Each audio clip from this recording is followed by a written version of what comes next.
Good morning.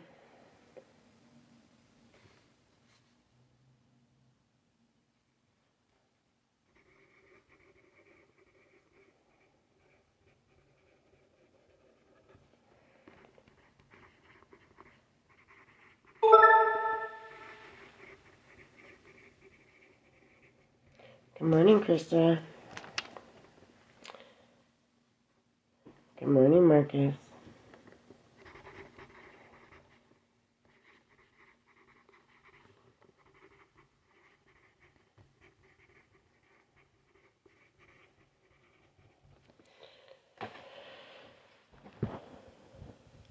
A spider? Uh-oh. That's not good.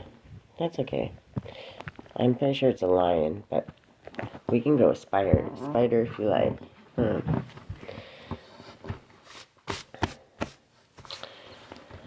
If it's a spider, then probably need him there for good luck or something.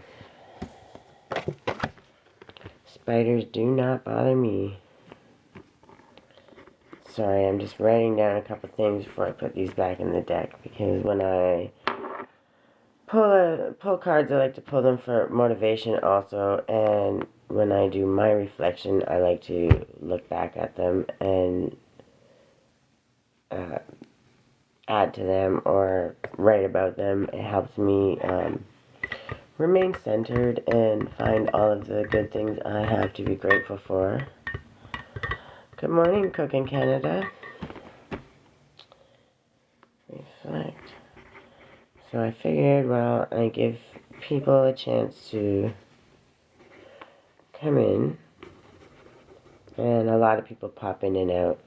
It's probably going to take a while before I start getting people that show up, but while I'm going to be putting the message out, I want to make sure that I'm putting the message out, one, that means something to me, but it's also going to help somebody along the way, whether they pop in or out or come back. I have been working very hard on my self-love journey, and I have had to go from beginning to end, round in circles, back and forth. I've had to struggle, sometimes even for no reason, but others get involved. Good morning, Lillian. Good morning, Boone. So when that happens, I'll always speak the truth, or at the very least my truth and what I know. I can't confirm everybody's truth, because we all know for a fact that we all see things through our own filter and how we've grown in life. Good morning, Hope. So yeah, it's one of those things that no matter what we do, we're like, everything I speak through spirit, right? My spirit guides, God, my ancestors, they all guide me every single day. And when I was committed to do this, good morning, Cole, and Mr. Iceberg, good morning. Good morning, Ron, Cassandra. Thanks for even just popping in. I appreciate that. So yeah, when Spirit guided me to do this, I committed myself to 21 days. So we just the beginning stages of self-care. I've always been doing it in one form or another the last year, but sometimes I wasn't sure how to do it, or I would start something and then let it slide, right? Get a weekend, just like New Year's resolutions. The first week or so, you're like all gung ho and you do really well, and then a week goes by and you're like, yeah, maybe not so much, So, and I mean that like respectfully, but not a lot of people continue on in their New Year's resolutions. So I figured if I start this way, and it's with a couple small things, but if we start like this, one, I have to be accountable because I've committed myself. So even if nobody shows up every day, I have to show up, and this makes me accountable. So, and then good morning, B and TJ's wifey. in doing that, just it holds me accountable. And then anyone who maybe struggles along the way trying to figure out where to start, or for some of us, we didn't even know self-love was allowed to be a thing until I was 40. So, like, knowing self-care should be a thing now, but not ever really knowing where to start is kind of one of those things that we all struggle with. Not all of us, but a lot of people that will resonate with me for sure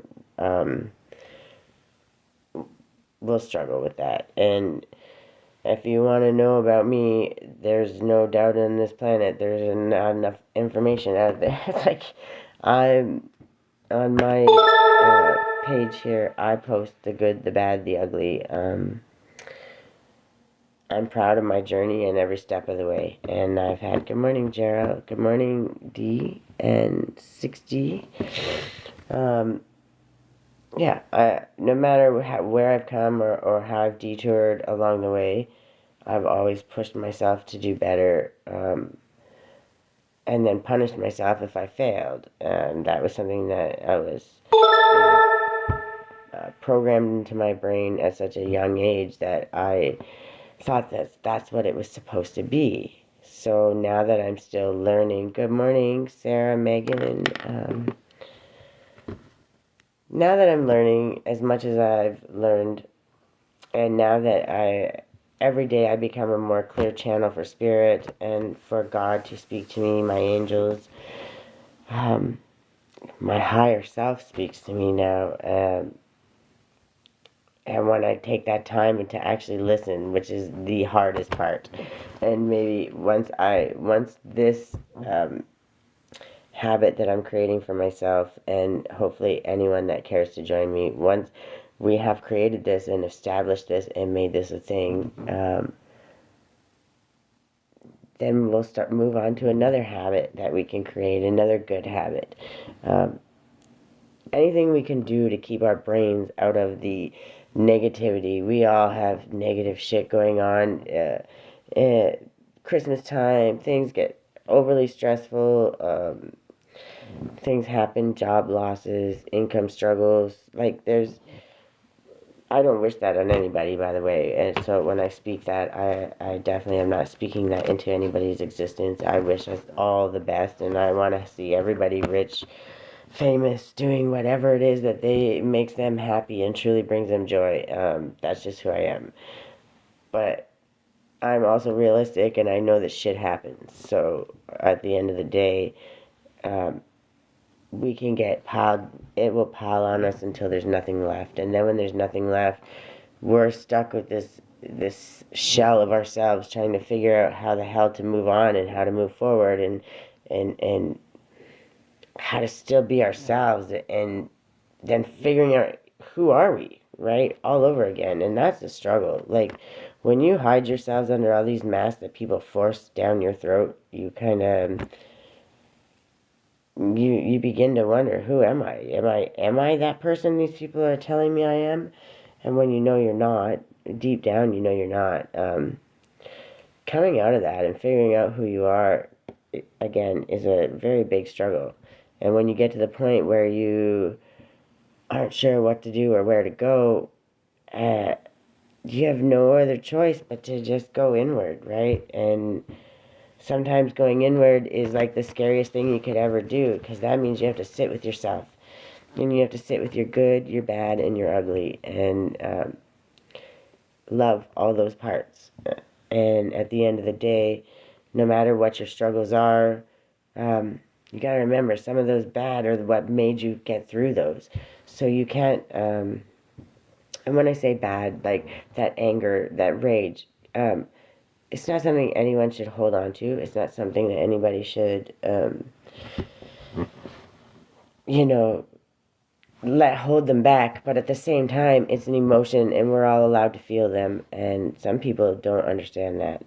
And some people have had to use that rage or that anger to keep them moving forward. Sometimes that's all they had. And that's okay. And it's okay to love yourself through that. And it's okay to appreciate that anger. Because that anger's there because it's a valid feeling. And if you're that angry and that full of rage, then there's probably a very good reason for it. And when you look in and you find out what it is, it's going to be because of your strength. And it's going to be, I don't know what BWC is, but good morning. So yes, it's just plain and simple. When you're angry, you use that to push you forward. But when you hold on to that, it can pull you back. So you need to understand what it's for. And when we can find our good and our bad, we know how to use them. No thank you. Anyways, I see the bullies are out early, and that makes me happy. I want to make sure they get it out of their system early. It doesn't matter, because the more... You should go watch my videos I posted yesterday, because if you did, maybe you'd worry a little bit more about your lovely actions. You probably won't, because you have to care about something first. Good morning, Olivia.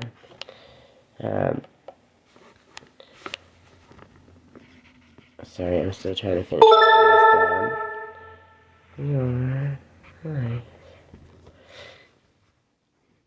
So, anyways, I come on here and I put on the face mask that I make. Sit here for 15 minutes, pull some cards. All about gratitude, moving forward, being grateful for ourselves, celebrating our wins, all the positive things.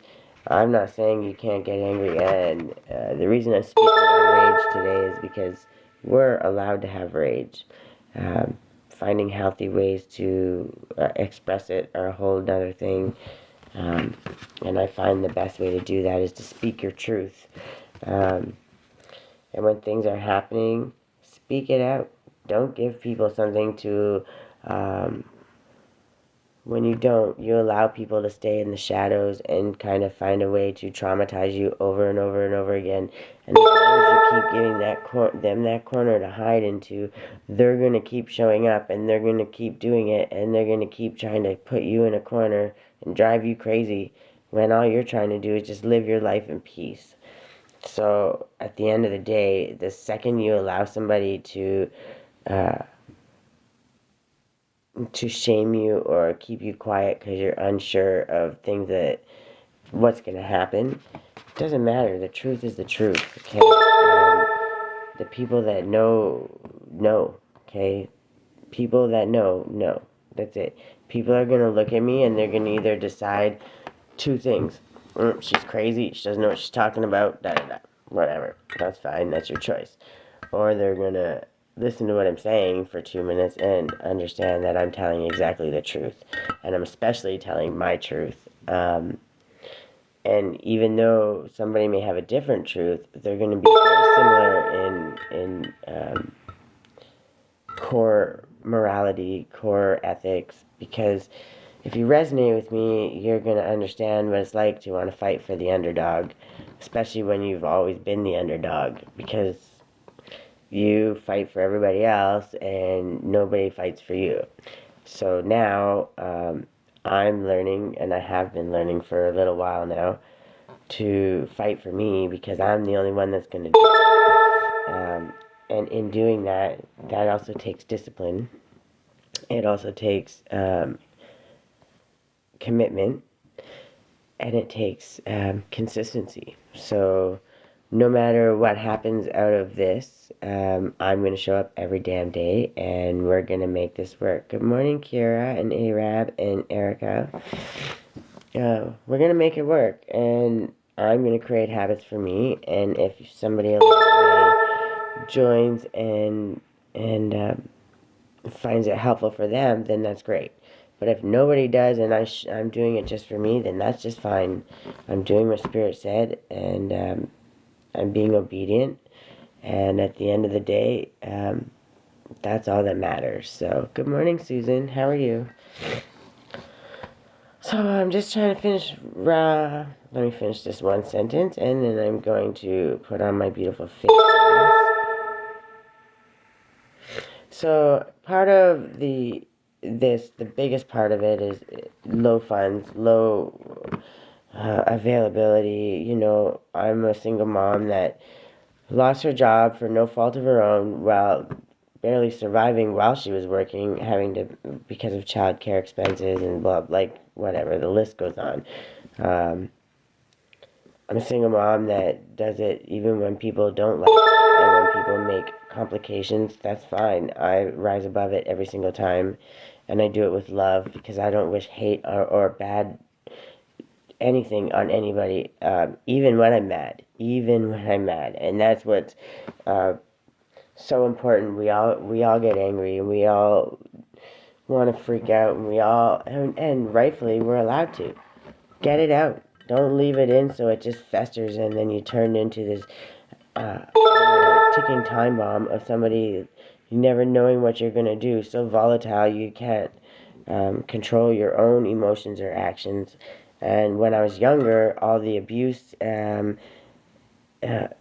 I went through, that's what I was when I was younger. I didn't know. So and I still had a good heart. I just didn't know how to express it. I didn't know, and I was always in defense mode, having to defend myself, explain myself. And when you're stuck in that mode, always having to prove something, you can never just know you, right?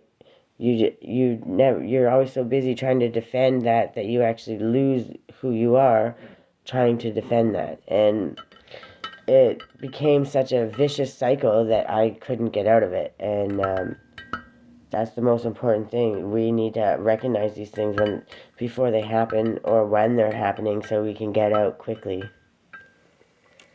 So I take time every day to do things like I don't know, I make stuff. Sometimes it's just small things, sometimes it's big things. Like I make my own little coasters. It's just leftover cardboard that would go in the recycle bin. And I use them for my drinks. I make, like, um, I like to paint. Really couldn't afford a lot of artist supplies and stuff at the moment. But a little while ago I bought this painting. It was like $4. It was like a paint by numbers. It was $4, but I painted it and I love it, and I put that effort in, and that's me to a T. So, yeah, like the things that I try to do them very, very cheap, because I'm budgeted. I don't even have a budget at this point, to be honest. But I'm working on it, and I make my own teas, so I've been doing that for quite a while. I had recipes. I made my own chakra candles for alignment. All that burned down in the U-Haul fire, so that was fun. So I'm starting to rebuild that stuff now. No matter what happens, I make my little wands here. These ones are small for sticking in your purse, and then I have these ones too. And I just like to keep one, wherever, at my table usually. Good morning, Kiandra. I like to just keep them when I'm here, especially. I can, and I do usually at the end. At the end, I usually do that. The reason I don't do them right now is because this is focused on this section of time that I block out is focused on self-care and positive things, grounded actions to take moving forward. The best ways we can do that. But I come on sometimes in the evenings and I would do them. Also, if I get through everything good before I have to go get my daughter, sometimes I'll stay on and I will answer questions and stuff for people. And yes, I give my time. I don't, I do readings. I do them online on lives, not on this one though. I would come back and do them if people are requesting and would like me to. Then I come back a little later and I will do them. I also do them through email. So you can, if you request it, you send me an email and then I will send you back video like this, or also I can do like Zoom calls where it's more face to face, right? So we're more like a discussion kind of thing, so you can have your questions answered and stuff like that. So I do have those options, and they will be. I'll be coming on probably more each day in the morning, focusing on this because I do my meditation and stuff before I come on, and then I focus a little bit so I can journal just a little bit before I pick up my daughter when I get off here, and then I spend the rest of my time, figuring out all the ways I get all the stuff I have to figure out in lifing, and then if things go well in the evening, then I come on for a little bit. It just depends on my daughter and what kind of day she's having. So, but for the most part, I do what I can, and guess or knows, I don't mind doing it every once in a while. Good morning, Amandeep and Hannah. Okay, so I'm gonna set this aside. I can do these after, and I don't want to waste too much time. I will answer questions always for people. Just beware, because I'm gonna say I'm as honest as possible, and sometimes people don't like that. So I definitely like to warn people: don't ask a question you're not prepared for the answer for, right? So, anyways. This is the mask I was talking about. It's very simple. It's turmeric and honey. The reason it's this one is you can put it on every day. It's not going to hurt your face. It's not going to hurt your skin. And for a few moments of the day, you have this ability to envision yourself in a spa, and eventually you'll get there. But, in these moments when we have to work with what we got, we get to imagine ourselves for a moment in a spa, in a nice, peaceful, safe. I can maybe pull a card. We'll see. If you want to know that, though, if you have to ask that, to be honest, the whole thing I've learned is if they make you question how they feel about you, then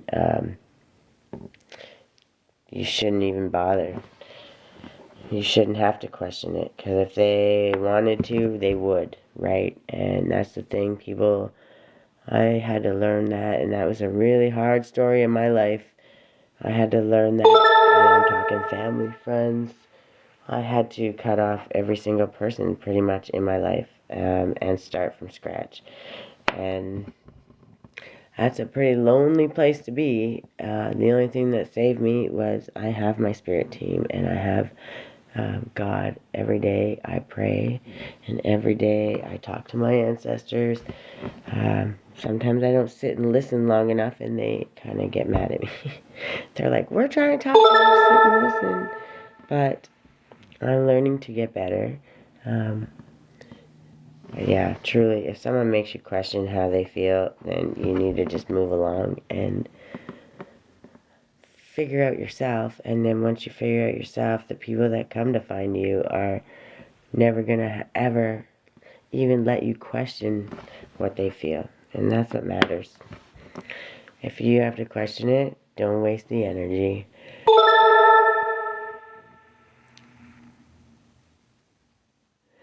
Well, I don't have my cards right this moment, but maybe a little later I'll pull them. If you're still here, or if you come back closer to the end, then yes, I will pull a couple cards for you and see what happens. Good morning, Mackenzie. But for me, I would rather be alone all by myself than have to sit there in any form of relationship that I have to question what their intentions are. I did that my whole life.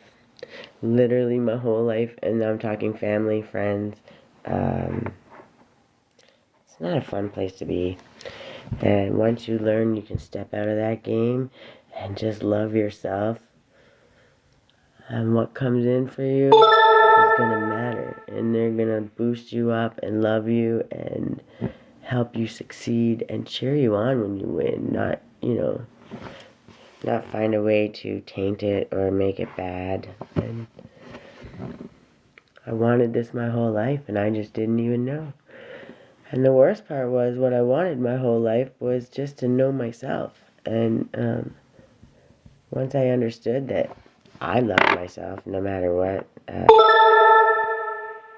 once I learned that it didn't matter who loved me or who didn't, because I love myself, and I love myself enough to show up for me every single day. And if I took that effort that I put into every other person that I helped boost up, that I worked for, broke my back for, while they only showed, well, most didn't show up for me at all, but when they did show up, it was bare minimally, and always I was going to have to pay for it in one way or another. So when I say this, I'm saying this with the utmost amount of love, but all the stuff I put into them, imagine if I put that into myself, then I would have been a millionaire already. I would have had everything I always wanted, but I did it the wrong way. I didn't know. It was the only way I knew, and unfortunately that's what I say when the filter that we know, that we're grown up with, right? It's a face mask. It's a turmeric and honey, and I'm painting it because this is part of the self-care journey. And a lot of people don't really want to come on and do these things, and I don't care. People come on and try to laugh and make jokes and make fun, but it doesn't bother me at all. I have no shame. There's nothing anyone can do that can shame me more than the things that people have already put me through and I've survived. So when it comes to all this stuff, I don't allow the bullshit to scare me or intimidate me. I don't. 11:11 on the clock. If that's not confirmation, I don't know what is. I'll do me always, no matter what. And I love it. Thank you. I appreciate that. Okay, so the first one we're going to pull are some self-care. And I just like these ones because they give simple ways. A couple $1 face mask. I made the face mask, and then I made the lotion that I put on my face after. And then it's not my own recipe.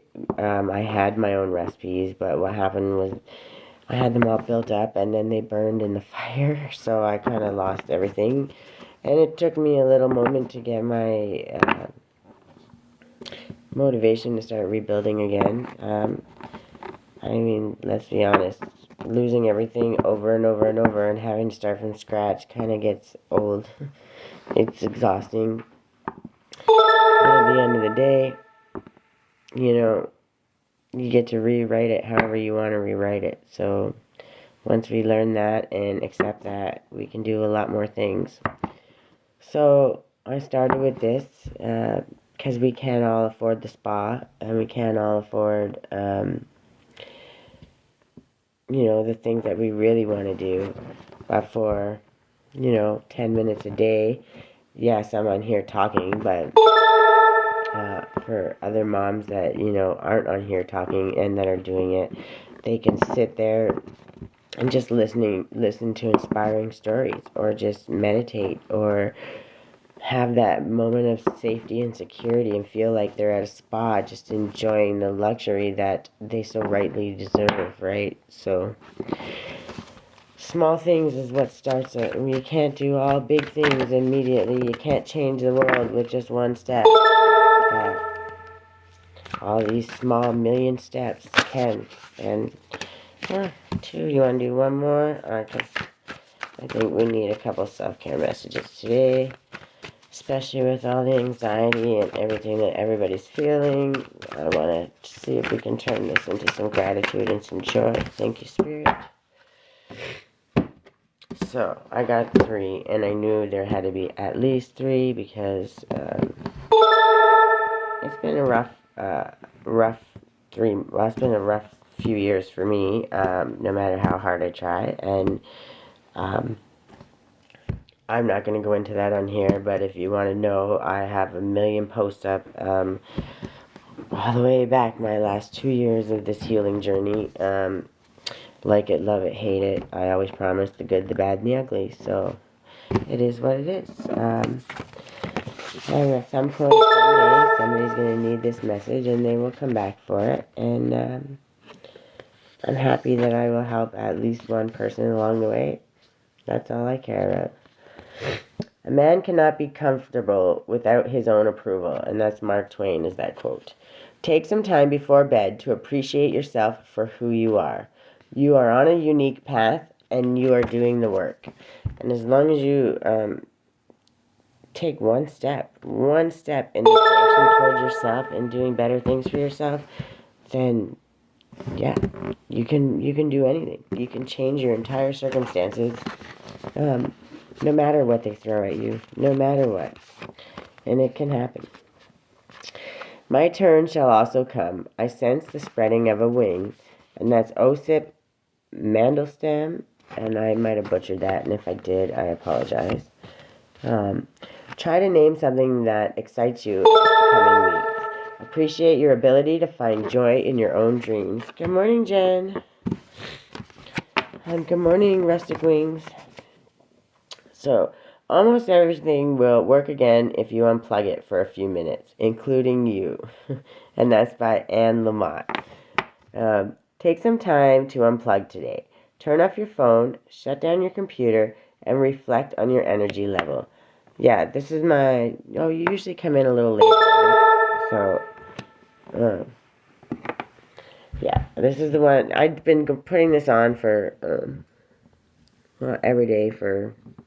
7 or 8 days now. I don't know how many days it's been, but I make it, but it's very simple. It's turmeric and honey, and it does really well, but it's not going to hurt the face. It's not going to stain your skin, and most people have those 2 ingredients in their house, so it's so simple. Oh no, peanut butter would be a little weird. I don't know. But I believe there's probably a mass with it in there, so I don't want to say that. It's just all the allergies that probably doesn't make that a thing. But I don't doubt that there isn't one out there for sure. But yeah, I put that on, and then in another 5 minutes or so, then I go up and I take it off. It's just warm rag with water, very simple to take it off. But while I'm doing that, that's when I spend my time doing my affirmations. I am strong, I am beautiful, I am loving, I exude love out into the world. I take in all negative and I transmute it into positive, and all the wonderful things that I do to keep myself happy and whole, right? And just ideas for how people can take this moment in time. We can't afford a spa, we're gonna make the spa. I know, I'm beautiful, right? That's the thing, I'm not worried. I'm going to,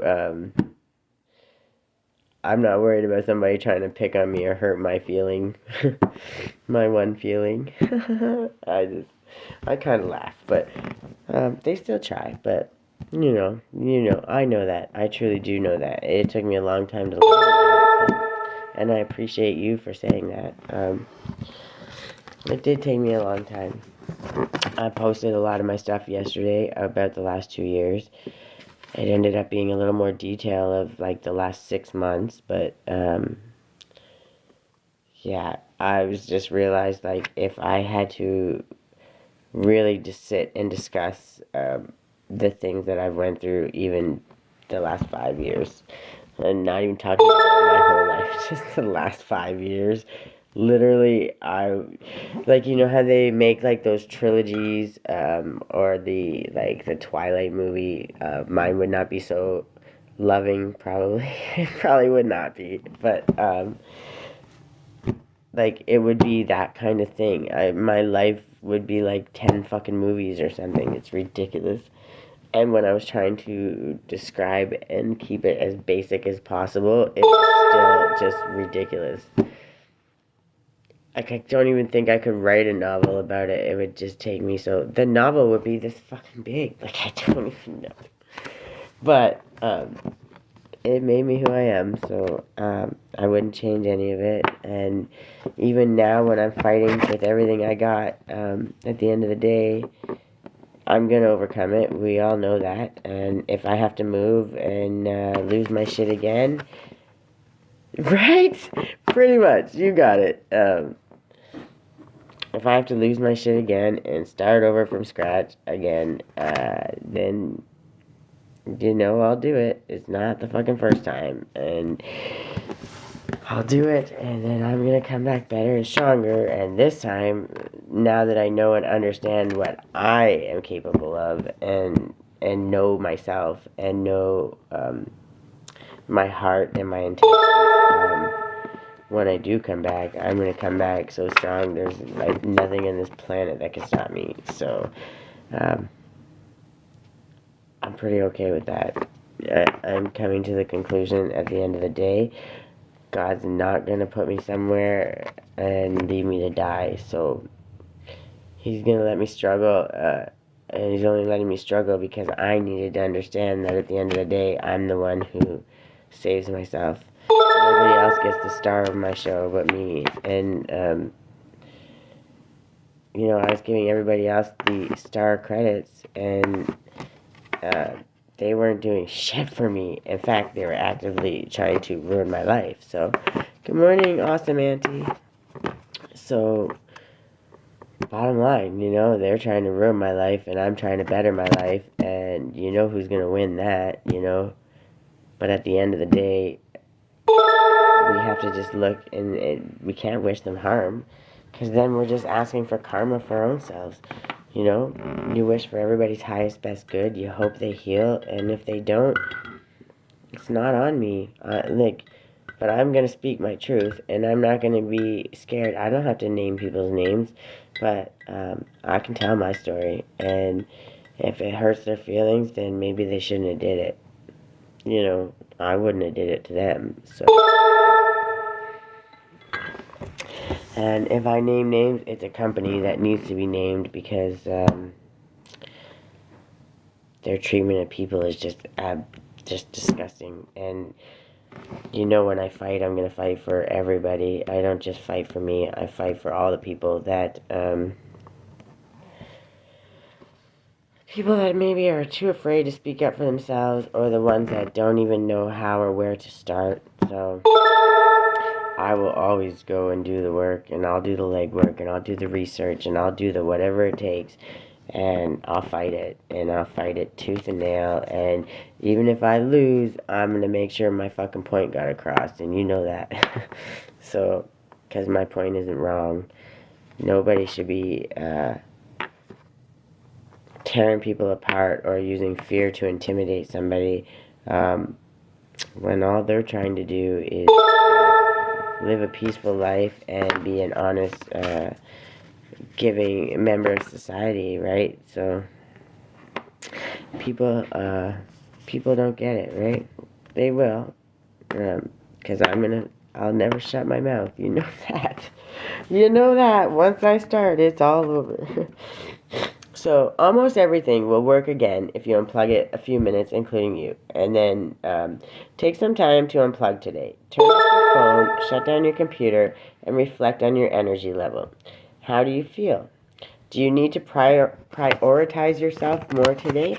And yeah, so that's good. It's actually pretty fitting because I was like, I really actually do today because I had a really rough little bit. And, you know, for a moment I got upset at myself for being angry. And I had to actually pray over it. And God told me straight out, okay, anger is acceptable. You're allowed to be mad. You're allowed to rage. You're not allowed to wish bad things on other people. You're not allowed to do things that will cause pain or suffering to other people. But you most definitely are allowed to feel your feelings and speak your feelings. So I started to do that, and it felt good. And for once, I didn't have to feel guilty about it, so that was wonderful.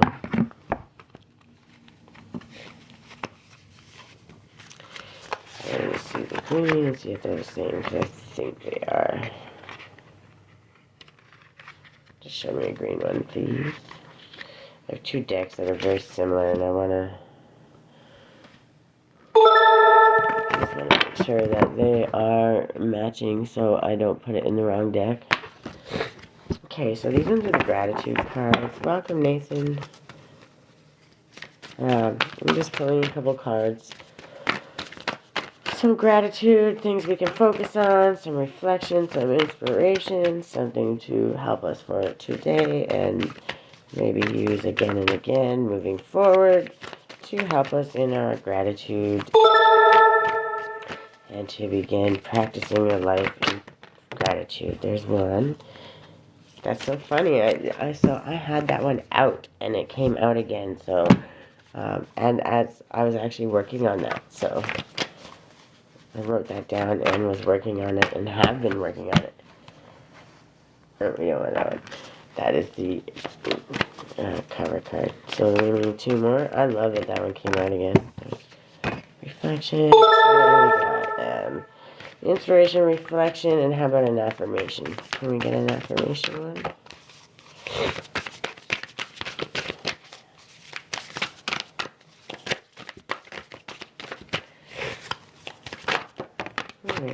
Never. Okay. So the one I was kind of laughing is because I shuffled and I put it back in the deck and I shuffled it and it still came out. So I think this one is, it's one that I've already written down and it's one that I've been working on. Good morning, Neon and Anthony. Good morning. So yes, this one's, good morning, Porter. And Berlangs, I don't know. If I butcher your name, I apologize. Respectfully, I did not mean to. And if you correct me or tell me how to pronounce it better, then I will do my very best. Okay. So this one's an inspiration one. Obviously, that's something that we really need to have, especially in the dreary days that can come. Consciously celebrating the blessings of life is part of an integrated spiritual practice. It is a form of bowing to the mystery. And the quote is by Miranda McPherson. Yes, I've been single for 5 years, and I'm probably going to keep it that way. I'm dating myself, and I kind of really like me. Oh, you gave me an extra one. Well, that was good. Okay, so make a list of 5 blessings in your life. Add to it once a week, and each month, take a few minutes to reflect on all the blessings you have. And then, hope is the thing with feathers that perches in the soul and sings the tune without the words and never stops at all. You have trouble with blessings? It's not going to hurt you. You should try. Emily Dickinson. To feel disappointed is to have cared. Today, feel comparison for your tender heart and for the gifts of love it offers. Yeah, because when you have a broken heart or you don't feel so good or things aren't working out in your way, especially when you work so hard trying to force them, it's a hard pill to swallow. And I know some of you struggle with that right now, actually. Everyone forgets that Icarus also flew. I do. I don't do them on this live. This live is specifically self-care motivated. And then at the end, if there's time, then I will. But trying to stay focused on the about creating healthier habits, right? So I come on in the evening sometimes and do them. But I also do them on, like if you email, my email, all that information's in my bio. If you email me, then I can do it through email, like video like this, or I can also do it on like Zoom or whatever, so it's more like a conversation. You can ask your questions and stuff a little better. But yes, all that information should be in my bio. So think of something that you've been feeling particularly negative about recently. As an experiment, flip the switch. How could this be reframed to a positive? Repeat the positive affirmation to yourself 5 times, or as many times as it takes until you begin to see its truth. And then we have fall 7 times and stand up 8. This is my life right here. Spirit put this one for me, 100%. And it's a Japanese proverb, but it says, reflect on your ups and downs over time. It has been quite a journey. No shit. What can you offer to others today as they move through these same waters? And that's kind of what I'm doing every day when I show up here. Those that show up or pop in and out, maybe sometimes they just need a small message. Sometimes that's all they have time for.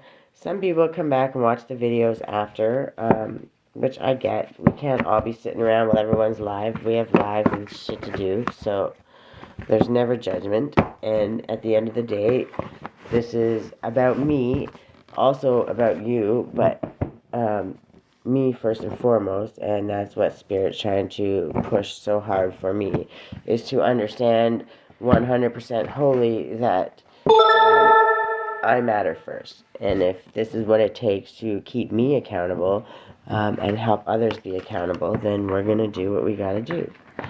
Okay, so now I got to wash this off. So I'm going to take you with me, and this is the time, although I've been reading cards and stuff, that would be the time most people would be kicked back with their feet up like they're at a spa enjoying that moment for themselves. However, I like to come on here. It's so much more fun. Maybe not fun, but it is what it is. I'm obedient at the very least. So,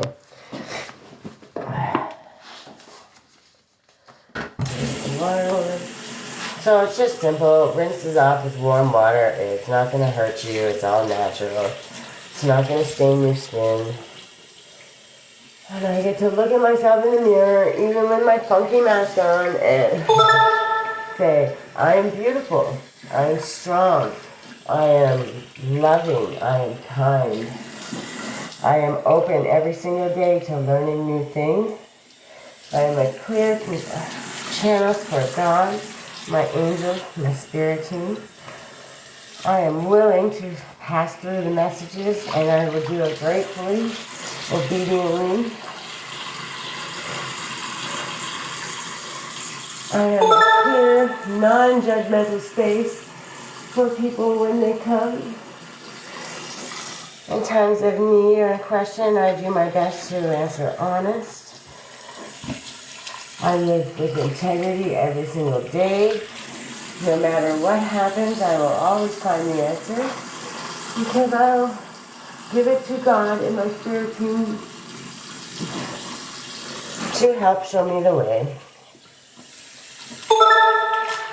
I am thankful for everything, and every time I have a bad moment or a bad time, or I start to worry or fear, I pray and I ask God to take it and help me find strength and trust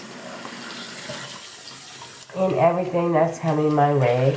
Help me see the lessons so I may move through it smoothly, as smooth as possible, and learn the lessons so I can share with others, so maybe they won't have to go and learn it the same way I did. Let me be that well of strength for the people that are not strong or not sure how to find that deep well of strength. Let me help them find it so that they may defend themselves and others along the way. And let me always fight for the underdog, the ones who are unsure and not sure how to help themselves. Let me show a light and keep it shining always, so even when they think they're lost on their path, they find a way home. And when they do that, they're finding their way home to you. And when they find their way home, they understand exactly why they went out and got lost in the first place. learn the lesson so that they may help others. And in doing these things, I allow myself to remember just who I am. I enforce who I am, and I affirm what I want to be and all the things that I'm changing into so that my abundance can come to me. And abundance does not just have to mean riches. Although we would all love to be millionaires. I'm sure not all of us would. And I would only love to be millionaires if I could use it to help other people. So,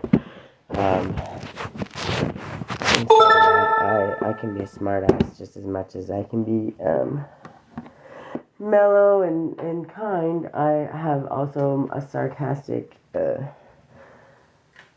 sometimes even morbid personality. Definitely a sense of humor. I'd be a comedian, but sometimes my attitude can be very... People don't like it so much, and I mean, I don't care so much, but I can't be a comedian if a lot of people are like, that's not funny, you hurt my feelings, then yeah, I'm going to be in trouble a lot, and I do that enough on my own already. So, I put on this lotion. Again, I made it at home. It's very easy. It's a couple ingredients in the cupboard, you know, some bay leaves, some oranges, some carrots, coconut oil, olive oil, and I'm not sure what else. It's just a few different ingredients, but these are all ingredients that you have in your cupboard usually. And they're natural. They're not something that's going to hurt your face. And they just help block all of the crap coming in and keep your skin moisturized. And when you have skin like mine, I have large pores and it can be a pain in the ass, but it's also something that helps cover them just a little bit so that they doesn't allow all the dirt to come in. And because I don't wear a lot of makeup, I will once in a while, but it's pretty rare, to be honest.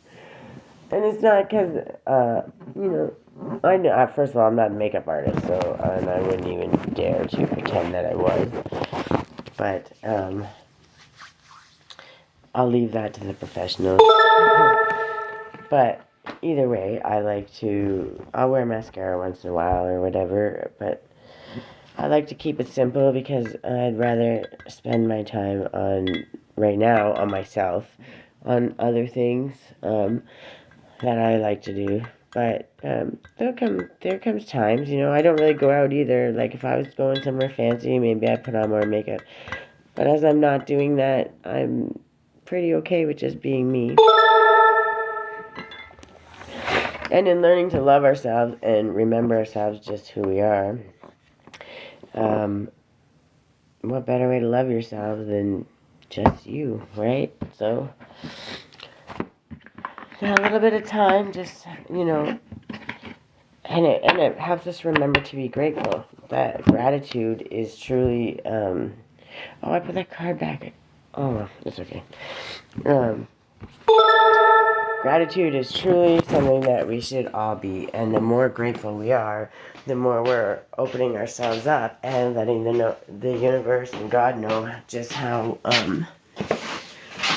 thankful we are. And when we let them know we're thankful for all of the small things, then the bigger things start coming.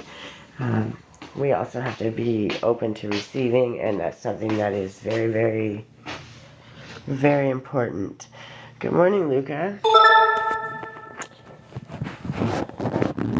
It's kind of funny. Okay. That's the worst part, is they think it's Luca. That's not even what her name was. But, okay, so, did I put that card? Where did I put it? I must put it back already. Yeah, okay. Alright, so, let's pull a couple of these Beyond the Myriad. These are phenomenal oracle cards. They're beautiful. You're gonna put that one out again, eh? Okay. That one's coming out too. So the home is where the heart is one came out again, which is really important because when we get focused... Ooh, I like that.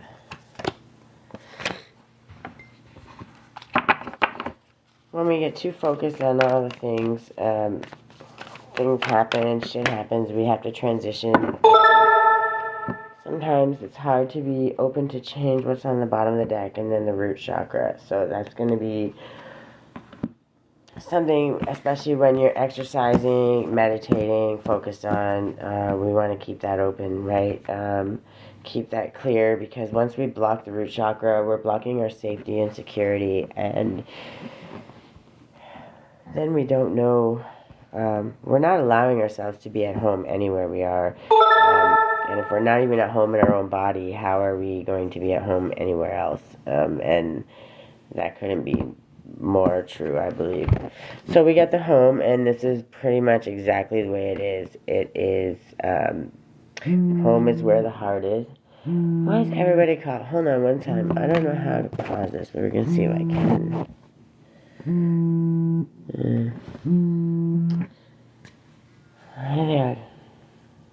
They're all spam calls anyway. Hello?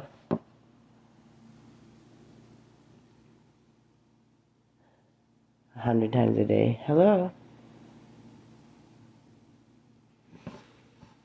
Alright, so they want to get a second listening because they can't get enough on here, which is fine with me. I don't care. But sometimes people just feel the need to, they think they can drain your energy. You'll learn that there's times in your life when people just, how do you put this nicely? They get so addicted to you doing their life for them, helping them in some way, or your energy, letting them, your energy filling them up so they can do what they want, that when you finally say enough and stand up for yourself, they will go to the ends of the earth to try to ruin your life. And when that's not enough, and they will find all their ways, a million phone numbers, they hire people. It's until you've been through it, you have to laugh at it, because and then at the end of the day, you have to be kind of proud, because at least they committed to something. But if they took that time and committed it to themselves, they would be just amazing people. And I'm hoping that if any of this that I do go through and that I talk about, if any of that, could sink in, I hope that's something that would, if you put that much time and effort into yourself, man, you could just accomplish anything, truly. And then we got the new blueprints, and this is what I'm doing right now, and this is what I'm trying to get people to do. We're creating our own blueprint, right? And in doing that, the blueprints that we have now are the ones that have been programmed through TV, through schools, through our parents, our generations, our cultures. Those blueprints are the ones that were forced down our throats, into our DNA, like literally.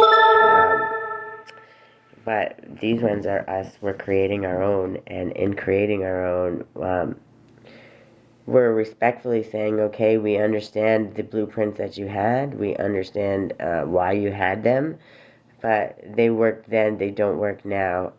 So respectfully, we're honoring them, but we're going to adjust them so that it works better for us. And it's a more loving, kind way, which is what our ancestors are really, truly trying to get us to do.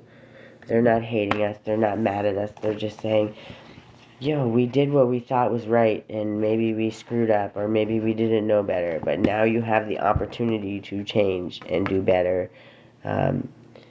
Take that, what you've learned, and turn it into something good, and make that your new blueprint and your new heritage and your new legacy. And if you do that, only good things are going to come from that, right? So I'm going to read what it says, because I like to say intuitively what I get off the cards, but I also like to read them, because somebody that puts this much effort into their beautiful artwork, the story that goes along with it, you have to give it its respect, right? I believe, anyway. So, 38.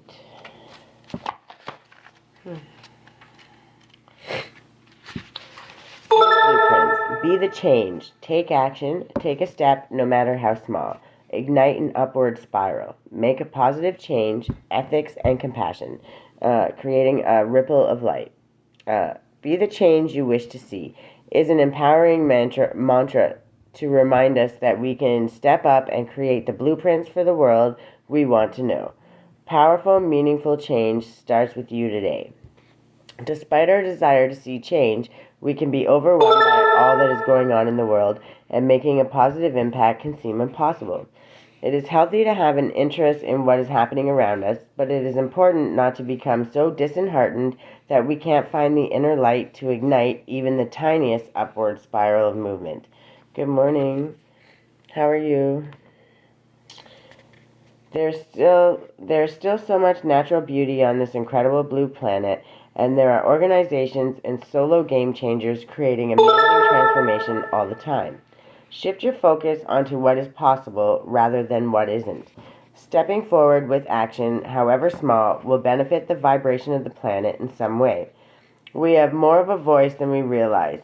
As consumers, we can direct our energy and make a difference through ethical choices. By stepping out of our own needs and wants, we can help someone less privileged. We can pick up trash, be present with someone, or smile at those we share a path with. Small acts create a ripple of goodness in the world. Consider how all beings can co-inhabit this glorious planet. Could you design a blueprint for ethical, compassionate, heart-centered living? What would the guardians of this earth need to do to be... I don't know why it does that. Weird. Sorry. What would the guardians of this earth need to be? How would they feel about themselves? What can you do to uphold this? And then the divinatory meaning is, this card inspires action, no matter how small, that will create a ripple of light in the world. You are a part of a bigger picture, a greater story, and your actions, your choices, your presence are making a difference. You have more power than you realize. Focus on what you can do and do it well. Change takes time, so make plans and start now. And that's this one, and I truly believe in that, or I wouldn't be on here doing this when either 1, 0, a couple people pop in and out. I wouldn't be doing this if I didn't think that it was going to matter at some point. And then I got our ancient future, which is this one, and again, beautiful. So it says, wisdom from indigenous peoples, ancestors holding the keys for the future. This is exactly what I was talking about with the other card, and those two are like linked. They're side by side, actually linked. So I was pulling them both into one, which is kind of funny. Wisdom from indigenous peoples' futures, holding the keys for the future. Ancient remembering, bloodlines, how the past affects the future. A time to step up. Timeless power symbols, activations for power shifts. Right now, the legends of the Lemurian civilization feel important, as the wisdom from this ancient time is relevant. The fall of Lemuria alerts us to the possibility that humanity may face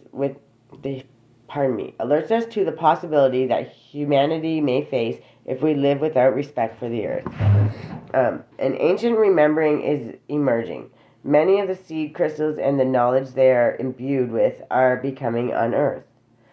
All those who can see a better future are not just dreaming. Their hearts and minds are hearkening to the core of earth-based traditions to bring through the knowledge that will help shift this paradigm into balance. It is said that the Lemurians who survived the fall traveled to the planet and ended up in the places where inspiring indigenous knowledge far outweighs what Western minds have come to prioritize. The ancient Egyptians, Mayans, Inca, Tibetans, Maoris, indigenous Australians, and Hopi are examples. These ancient knowledge keepers of earth and ethers have been holding the key for the new world. We are being called back to our roots to acknowledge the infinite wisdom available when we drop to our knees in humble receptivity. To move gracefully forward, we must first stand in our power for the places, ethics, and conservation of what matters most. When we heal ourselves, we often heal our ancestors also. As illuminated beings ready to make a change in the collective consciousness, we can sometimes take on what seems like more than our fair share of karma. No shit. We may be clearing some of the wounds from our ancestors. With this in mind, we can ease through the waves, allowing guidance and empowered perspective to lead us to the greatest good. And then the divinatory meaning is, this card is imbued with activation for a new paradigm. You are now being showered with blessings in preparation for a transformation. It may be turbulent at times, but you will grow and heal through the coming journey. Partake in activities that help you drop into a meditative state as often as possible. Use clearing tools to raise your vibration and don't get caught up on the destination. Focus on the journey and experience. You can navigate a situation you have no experience with by being truly present. Integrity and intuition will be your guide. And as long as you're doing everything with yours and the people around you, the highest, best good, the intentions of that for everyone, at the end of the day, you're going to overcome it. You're going to figure it out and sit there and listen. Your guides are wanting to talk no matter what. And all you got to do is just listen. They want to help. Good morning, Andrew. Welcome. And then we got Manifestia, and that is 36. That was the other one. I think we got that one the other day. But this one's good, and it's about manifesting, and we definitely want that, because we want everybody that comes through, at the very least, to understand that we co-create our own lives. And as long as we put forth the effort and be grateful for the small things, we are then able to bring in the big things, and that's important. So yeah, manifestation, sowing the seeds of your dreams, creating your reality, trusting what you desire is already happening, magic making, pollinating your wishes, as above, so below. You can decide how you want to live. The universe is in full support of you choosing to step into the optimal version of yourself. Dream big, then dream bigger. Now is a great time to start the projects you have been considering. All it takes is some pollination. In the realms of making magic happen, we say, as above, so below. So start planting your dream seeds and nourish the soil with enthusiasm for what can and will be. Feel your dream in its entirety, and if it's already happening, then let it go. Let all sense of control or direction go. Do not try to manage it. Feel how beautiful your dream's fruition will be, but then leave it alone to flourish as it will. Any sense of desperation or neediness will only falter its progress, although the lessons gained as a result of this will bring growth, depending on what you are ready for. Germinate your dream seeds in the present tense with positive terminology rather than thinking in terms of what you don't want. Focus on what you do want as if you already have it, as the subconscious will hear the keywords and bring you more of this. Be creative with your dream visioning. Create symbols from the letters that make up your sentence. Incorporate the natural elements that resonate with your manifestation, such as fire or earth. Find meaningful symbols that align with your desired outcome. Add a rush of energy and charge it with an intention for the greatest good. In meditation, send them off into the heart space of the ether. Meanwhile, turn the physical soil in real time. Do the necessary preparation and relax into the knowledge that with your intention, this is enough. This card encourages you to dream big. It comes as a reminder that you can choose how you want your life to go. You can manifest all you wish to create or release. It is time to sow the seeds of reality you want to experience. In magical practice, there is a saying, as above, so below. Work with this principle through affirmative thinking and higher intention. Then anchor or ground your dream seeds. Manifest from the heart, overcome fear, take strong positive action, and let go of the outcome. Know and trust your dreams are already on their way and expect to see results. Which is true. You have to just act as if it's already here. Speak it into existence through positivity and your intentions. And then you actively ground it in by your preparation, but also with your gratitude and your service, right? When you're giving service to others, with no expectation of receiving back, you know that you're going to receive it from the universe. They're sending it in. They send it in divine timing. They don't give it to you when you want it. They give it to you when you need it. Myself. Good morning. And you. Welcome, Gabriel. You're part of the Bully Club that I'm wandering through? If so. Yes, I know. I already know.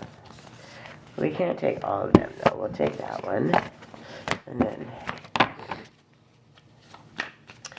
they must have had to hear something. Is that the one they needed to hear? The isolation, physical connection, and community. Yes, I know. Chua, Earth School, yep, and Star Family. Okay. You want one more or not? Okay. I knew you were going to split that one out. I knew it. Okay. So you're not alone, which, thank you for staying. Since you don't want me talking to myself, that's wonderful. But even when I am alone, I'm not alone. We have our spirit team, our guides, we have God, everyone we need to keep us on our track. We just have to learn to sit and listen to them. So, and then we have Earth School, which is exactly what this is. And we got Star Family and the Courageous Peony. And I'm going to be quick with these because I want to do some other things today, and I started a little late, so 1:30. Okay, the older the soul, the deeper the cave. Many starseeds and old souls enjoy their own company. Spending time alone can be comforting and necessary for their vitality, as it allows them to commune with their soul and fill up their energetic resources. Especially if they have an underactive or open root chakra or find it hard being human. I know so many people like that. Many starseeds find it more nourishing to retreat than to spend their time in meaningless conversations and relationships. However, we must remember that we're not here to go about this life alone. Humans are pack animals, and we all need the love, company, and support of others, both emotionally and physically. In our increasingly online world, we can be connected to more people and yet feel more alone and isolated than ever. There's still so much we don't know about the energetic side effects of things like social media, with so many people knowing our news. What is it doing to our auric field? Commonly, we find ourselves in constant conversation, yet lacking the genuine connection of physical community and touch. The main message of this card is to step out of your cave and physically reach out to those in your life, to replenish when you need to, but not isolate yourself. This could be seeing friends and family who live nearby, or having a regular catch-up walk with someone. In what ways can you open yourself up to the people who are physically in your life, those you truly know? How can you reach out to people in your life physically? Welcome back, Jen. Good morning, Marlyn. And then the next one was Earth School, and I love this one so much because every single time we get through a cycle, I feel like I graduated all over again. And now I know I'm moving on just to another grade, but so as much as I'm happy and excited that I completed a cycle, I'm also nervous yet excited because I'm opening another one, and that's okay. It's okay to feel that because just know that the bigger the levels, just like when you're in school, right? The more you learn, the more you know, the more you can share, and that to me is the best thing ever. And then, of course, you have to be open to learning. If you're not open to learning, then Lord knows, right? You're not going to get very far, and you're not going to have a good run in this life, because it's going to be a struggle. And we don't want that for anybody at all. Page 60. Oh, I opened almost right to it. And it says, Planet Earth is a great initiation for the soul, and life lessons are the curriculum for which we enroll. These aren't one-time lessons, but themes we choose to circle around, deepening our experience of them as we make our way through the spiral of life. Life lessons aren't only about getting it right, they're also about getting it wrong. Remembering that Earth is a planet of polarity helps with this understanding. Each year, the study deepens more and more. If you pull this card while you're going through a difficult time, you're being prompted to remember that your soul came here to grow and learn. Try not to look at difficult times as getting it wrong. Instead, see them as opportunities for soul growth. If you can find a way to grow and soften your heart through the highs and lows, your soul is most definitely growing, which is the whole point. Pulling this card can also mean that you're being called to embark on a new area of study or growth. This could be through structured learning, such as university, school, or a training course. If you're having difficulties in a relationship, you're being reminded that these are opportunities for soul growth. Ooh, my ear is ringing hard today. Was that the point? Okay. After all, relationships are known as the number one way that we grow as souls while we are here on Earth. How are you being called to grow or learn? Good morning, Macy. Sorry, just my ears ringing and... Okay.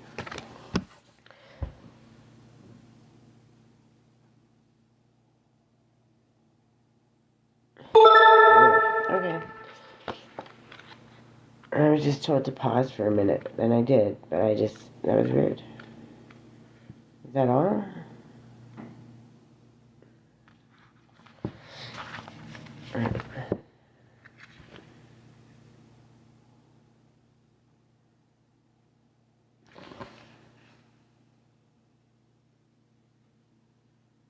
That was really random and weird. But okay.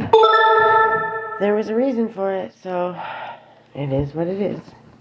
So we got Star Family, which also is, this is us calling in our tribe, right? And understanding that we're spread all over the world, but that's so that we can make the biggest impact possible, because there's only 144,000 of us, right? So, okay. At some stage, we were each part of a soul cluster, a gathering of souls who broke away from one another to experience themselves individually. Those who are part of your soul cluster are part of your star family. Your star family are those souls who are cut from a similar cosmic cloth. You haven't just experienced lifetimes together. Your souls were once one. Woo, that was hard to get out. It's very common for star family members to incarnate at similar times, to work with anchoring a similar frequency of light, and to cross paths with each other.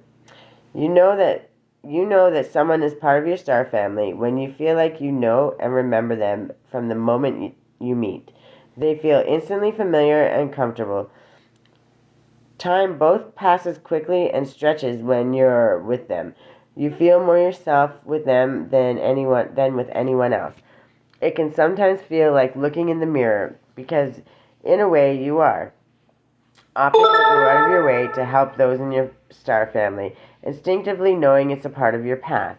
When a star family member dies, you feel it very deeply, regardless of how long you knew them. A certain soul mourning or soul breaking occurs. Think about the people in your life. Who do you feel is part of your star family? If this card comes up in a spread, it's likely that you've met someone who is part of your star family, or you're about to. And then the soul inquiry. Who do you think is from the same star family as you? How can you call upon them for support? Not right now. Maybe after the another 10 or 15 days because I love doing the podcast interview style. But right now, really trying to focus this on self-care and keep it directed towards that, only because I made a commitment and I have to stand by that commitment. That's part of what's happening here, no matter what happens at the end of the day, right? But after, I don't know, I think I need another 10 days or 12 days, then absolutely we can do this, podcast style all day long.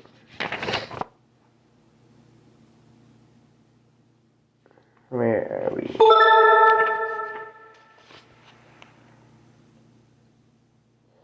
Where did you go? I just saw it.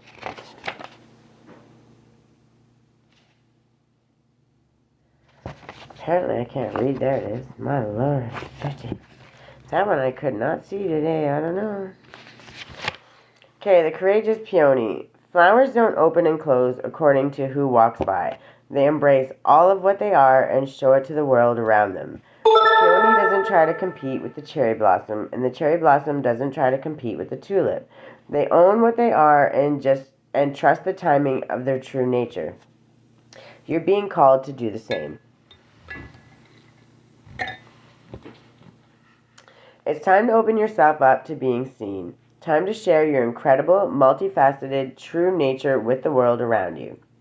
To uncover and reveal your soul's greatest gifts without wavering. To own your uniqueness without apology. There's a flower on this planet that holds the same qualities that your soul is readying itself to express. Let it inform you. You may have been taught that it's safer to keep your light hidden and your voice small, to hide behind the bushes instead of growing tall. The courageous peony is here to remind you that it's safe to embody all of who you truly are. It's safe to share your voice and let yourself be seen. At first it may feel uncomfortable and you may be afraid of what others think, but with each passing day it does become easier. Little by little you realize that it draws those who are meant for you, and experiences you've been longing for arrive at your feet. Try that again. And experiences you've been longing for arrive at your feet. Man, that was a rough one. Pardon me. How are you being called to allow yourself to be more visible and seen in the world? Well, I don't think I can be any more visible or seen, but I show up, so I'm okay with that. What time is it? 12 o'clock. Okay, we're still okay. And then these ones are the Work Your Light. Again, all positive things. A lot of these are oracle cards, and the reason I like these is because they have a message, especially in these times, for just that. I might go till 12:30, and then I'll give it 10 minutes if people want to do some readings. Maybe I'll do some at the end. Those are the same ones as yesterday. No way. Okay. Somebody needs to hear it, eh? You got one more? Or is it just those two? No, I knew you'd have... Oh, at least we got a different one. I like it. Okay. So we got both of these yesterday. Exactly the same. Which, again, once we get on these trends, that means somebody needed to hear it. And I'm going to keep getting them until they show up for their message. So, and then we got the Great Gathering. So, and I'm reading these because there's a message in here that somebody needs to hear, because I wouldn't be pulling it each day the same. It's going to keep pull it until whoever comes to get their message. So, 50. Okay, starseeds are souls with a double mission: to raise their own consciousness and the consciousness of the planet. They are old souls who have incarnated elsewhere beyond this planet. Many starseeds arrive with the feeling that time is running out and that there is something that they came here to do or create or contribute. If you pulled this card, it is to confirm that you are a starseed and you are being encouraged to answer the call, to follow what lights you up. Once awake, most starseed souls find it hard to have meaningless conversations, jobs, and relationships. They innately know that there is much more to life and feel there is something more and to get to work. They remain restless until they step into their calling, which is to light up the world with their unique presence. Starseeds are scattered all over the planet, in hospitals and schools, in slums and mansions, and on stages and in edit suites. This actually, I think I've got this message just about every day, this one. In parks and in nightclubs, in taxis and theme parks, many starseeds spend parts of their lives trying to fit in or in some form of spiritual closet. If you are dimming your light to fit in, it is time that you stop and start embracing the unique light that you came here to share, and treat your time on Earth like a glorious vacation. What lights you up? And now I know, because I've had this pretty much every day since I've done this, the same card come out, which is just a little repetitive, which means somebody is not here to get the message yet, and I have to keep doing it until they come, and they're coming, which is good. Align Your Life was the other one, and this was the other one too that came, what was that, 34? Yeah. So these two have been coming out pretty consistently, which means somebody definitely needs this message. So I'm going to keep saying it. So what is not aligned or needs to change? What in your life is no longer in alignment with who you truly are? We are cyclic beings in a constant state of change, of evolution, of growth. Change is one of the only certainties of life. When you resist your cyclic nature, you resist life and feel stuck. Many of us have learned to be who the world wants us to be, but there comes a time when it is harder to hold on to this facade than it is to embrace who we truly are, to surrender to how we have changed and align life to that way of being. If you pulled this card, you're being called to let go of who you once were, or the things that you once defined yourself by, the job, the relationship, and the mask you wore, and to embrace who you truly are now. To courageously step into the person that you came here to be in full authenticity. To embrace your weirdness and your uniqueness. Perhaps you have outgrown some relationships or circumstances, and it is time to reassess and bring all the parts of your life into alignment so that they are congruent with who you truly are today. What in your life is not aligned or needs to change? And then, good morning, Stacia. And then we got the Great Gathering. It's all coming together, intuitive hits. And if that, yeah, the star seeds are starting to come together, eh? I like that. People are starting to show up, and people are starting to come get their message. And it's slowly but surely, and that's okay. I was told to be here, and I will be obedient, and I will be here every day until I'm told I can take a break. But I am committed for a minimum 21 days, and that's that. Which one is it? There it is, 96. I thought I had that. I'm so sorry. I've been a little bit sick. I'm getting much better, but in doing that, I find I'm getting tired sometimes. Also, people come to drain my energy. I have a little bit of protection, but I might have to find some. I should have put my other earrings on and stuff. Some other stuff that helps with protection from my draining energy, but I could. I make my little wands too. They help. So instead of putting them in the drawer, maybe I should just put them out nicely,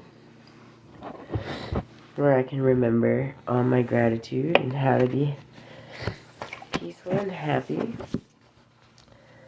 It's all coming together. Intuitive hits and soul tribe. You're being called to let your intuition move you physically.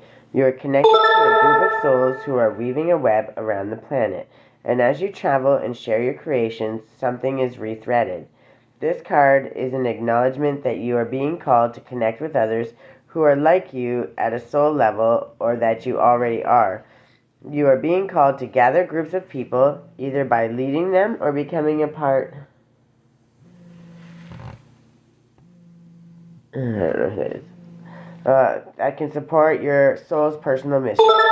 You are part of a group of souls who agreed to be here at this time in history. to heal yourself, your ancestral line, and the planet, to raise consciousness so that we can continue to call this magnificent place home for eras to come. One of the many consciously choosing to devote your life to something greater than yourself. It's time to call in your tribe by sharing your soul's voice and letting yourself be seen. When you share what is real and true to you, and you share the medicine that you most need, those who are like you will gather around you. You are your tribe. They are just like you. And just as you are longing and searching for them, they are longing and searching for you too. And then the affirmation to come with this would be, I choose now to let myself be seen. I am ready to call in my soul tribe and create a web of light all over the planet. So yeah, that message definitely had to come out. And as the good thing about social media is when you come on here and you're doing this, you get to see the people that are in the same boat as you, the people that are learning like you, the people that are maybe a couple steps ahead of you that motivate you, and that's okay, and it's one of the best places to be, because you never want to be the smartest person in the room. You always want someone to be smarter, so you have something to learn and strive for. And if you're the smartest person in the room, then you're probably not listening to anybody else. So, really look at that and think and take it in and always be striving to learn and hear and do better, right?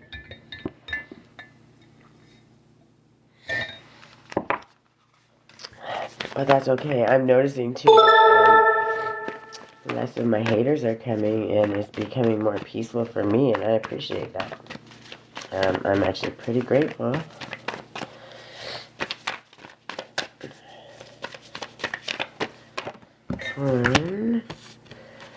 Yes, I know. Hopefully I wasn't supposed to answer. Well, I can call the number back. It's not important, even though I kind of know. Okay. I'm not trying to be a crazy party. We're telling a story.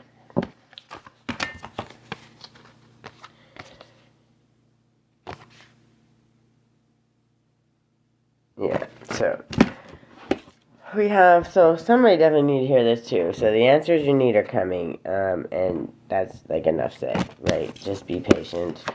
Don't let your past hold you back. And that's what people try to do, but it's the time to give rather than take. And some people have it to give financially, they have those things, other people do not. And the people that don't, you don't have to just give that. You can give your time, your energy, your love, your compassion, your non-judgmental space. It doesn't always have to be one thing. Just understand that. I don't have financials, but I have time and I have energy and I have my love and my strength to give, and I will always, always, always give what I can. Okay. And then emotions are running high, and this one also speaks about the things that you're wishing for and wanting. It's a very good card. It says that they're coming. Those things are coming, and then bring love into the situation, right? So that's why even when I say I'm angry, I'm upset, I'm hurt, the things that happen to me, no matter what happens, I speak on it, and I'll speak my truth. But also, I don't wish bad on people. I tell the truth. I don't know. I speak the truth, but I speak it with love. I don't go trying to ruin people's lives. I don't go trying to hurt people. I literally wish the best for everybody, and that's just who I am, and I refuse to change that. Every time those dings come right on the confirmation, thank you, Spirit, and then a new start is coming. That's right. So no matter what happens at the end of the day, the way people can do whatever they want to do, and they can try to stop you, they can try to change you, they can try to do all of the things, but the bottom line is, if you stay pointed towards your true north and learning your work, it's always going to be good for you, okay? It will end up good. And that's the bottom line. I'm not going to read all these because Spirit gave me a whole story. But I'll pick 2 and I'll read them because we're already at 20 after 12. I think we know that one. Yeah, let's do that one. Yeah, that was a ding for sure. Was that the one I should be reading? Thank you, Spirit. So we got South Node. Oh, yeah. So, it's coming back. They're coming back is what I should say. Because if we're talking about this one, there must be a reason. 114.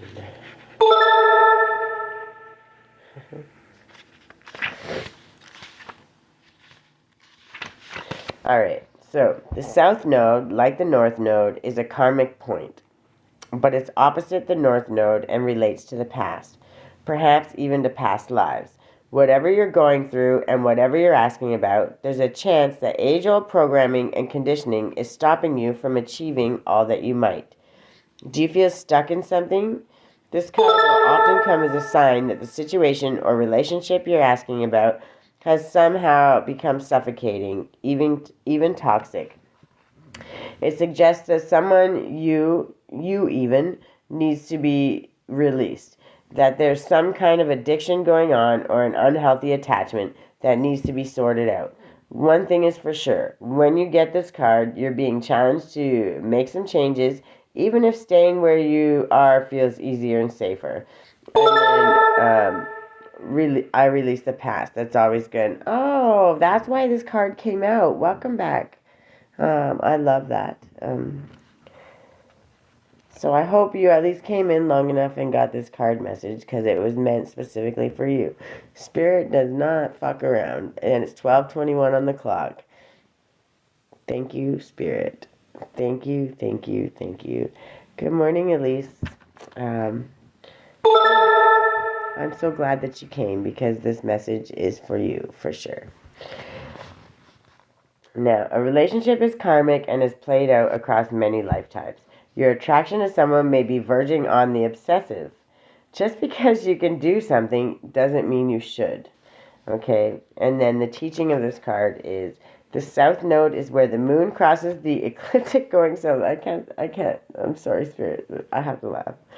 On the horoscope chart, it shows us that we are likely to become obsessed with, but which will probably do us little or no good.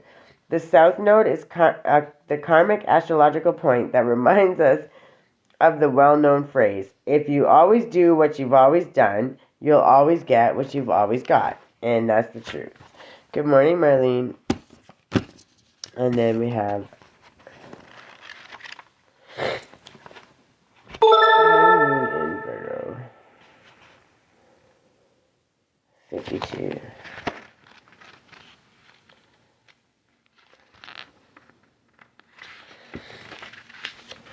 When this card comes up, it's time for you to take stock of your situation. Where are you, and where do you want to go? The new moon energy of this card suggests a restart, and the Virgo energy suggests you make that restart a clever one that's simple and well organized. Virgo also has a strong health aspect to it, so if you've been unwell, this card suggests that your health is on the up. Virgo loves clean eating and alternative therapies, so add these into your routines now. However you've been feeling. If a situation is blocked at the moment, it could be that you're overanalyzing things or being too critical. It's time to ask less what someone else can do for you and to think more what you can do for others. Recommit to healthy morning and evening routines. Also, this card means gradual improvements are coming. Pay attention to detail if you want success without being pedantic. Be of service to others, and love and money will follow. The person you're asking about is reliable. And then the teaching of the card is the Virgo is the sign of health, service, and analysis. Its energy is precise and has a feel of the harvest about it. When this card comes up, it could be that a wonderful bounty is coming your way. However, the energy of the new moon in Virgo is usually about getting your life in order. So that's what you need to do at the time of the Virgo new moon and whenever else you pull this card. Yeah, and I like this one. I love all these cards. This one is a new start is coming, and that's the truth. Every time you end a cycle, a new one begins. It's just like upgrading a level. What's that, new moon? Yeah. 24.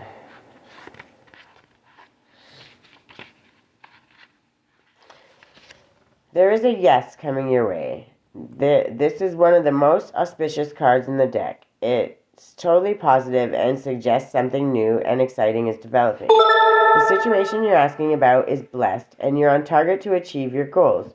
The message from the universe is that you're starting all over again in some way, be that on a new or better course, or just feeling more positive about achieving your desired outcome. If you've been feeling stagnant, this card reminds you that life goes in cycles and you're moving on to a nice new cycle.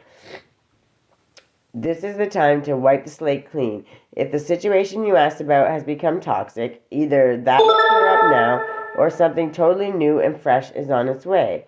And then the attune to the moon. I'll see it when I believe it. A new start is on its way. You will soon start to feel more hopeful about getting what you want.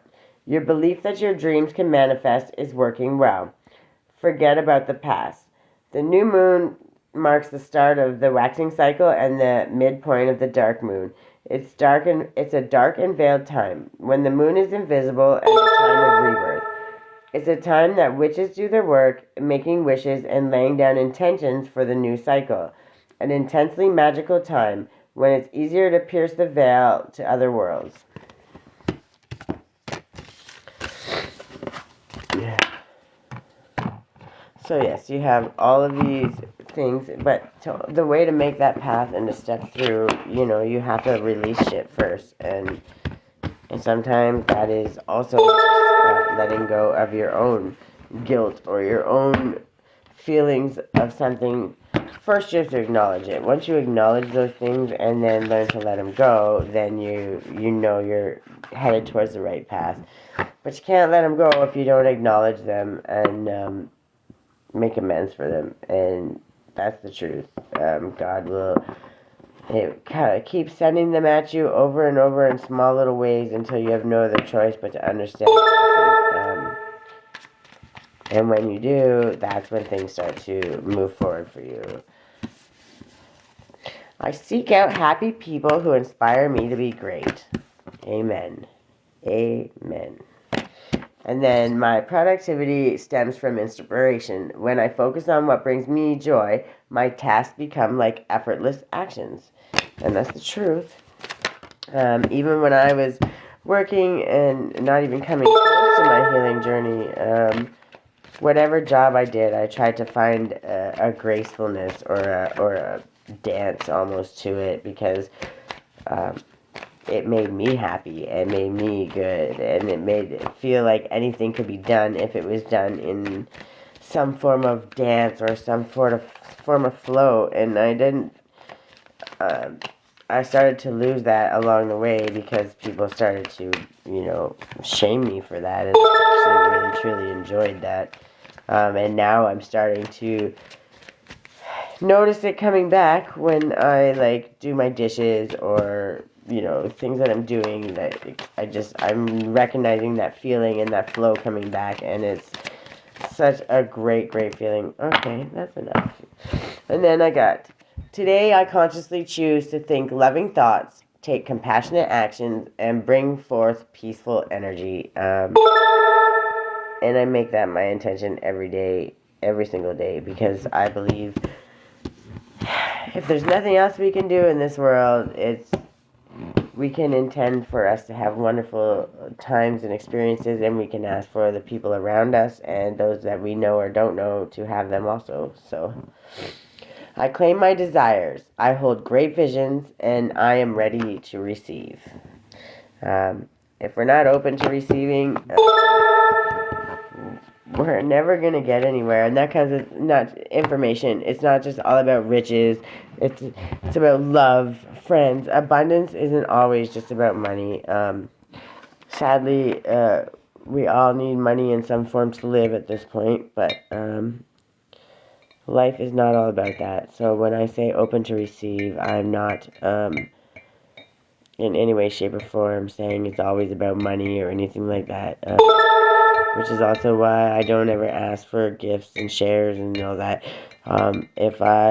If spirit feels I deserve them, or it's time, when it's time, it will be time. I'm not worried about that at all. So, no matter what it is, when it's time, no matter how much I'm in need, when I'm in need, spirit will make it happen. It will come in just the right time, and I believe that. So, all that I need is coming to me in ways I could never have imagined. See, just like I said, that's kind of funny that I was literally just talking about that. And then guidance is available to me now. I know that angels, ancestors, and spirit guides are always at hand. I do not walk alone. And that is 100% factual. Even when I speak my truth, even when I say what's going on, most people don't listen to it anyway, because people don't really care unless what you're saying is benefiting their life. And that's not true, but the people that I have had in my life to this point, it has been true. It is proven true time and time and time again. So I say it with no judgment in my heart whatsoever. It is what it is. And, I know that, but that's why moving forward, I'm not willing to accept that from anybody. It's not all about give and take to the point where I did this, now you do that. But it is also, there has to be a respect, right? There has to be that human respect and compassion. And I'm cheering you on. I'm not cheering you on so you'll cheer me on. I'm cheering you on because I genuinely want to see you do well. And I love you and I care about you. And if you fall, I'm going to pick your ass up because that's what we do when we love our people. But I've been doing that my whole life for people that would watch me fall and either walk all over me, step on me to walk through the puddle, or laugh at me while I'm down. And that's a pretty shitty way to be, but that's the way it has been, and that's the actual truth. And now, since I've learned how to step out of the game, I did just that. And when I stepped out of the game, I allowed myself the opportunity to be strong in what I believe, but also not let people come in or get anywhere near me that had anything but good intentions for me. So if there's no good intentions, God's fed up. Like, God is fed up with the people that have kind of fucked around in my life. And when that shit happens, like when they try to do bad things for me now, it's not even, it's pretty much instant karma. And I tried to protect people, and I won't do that anymore.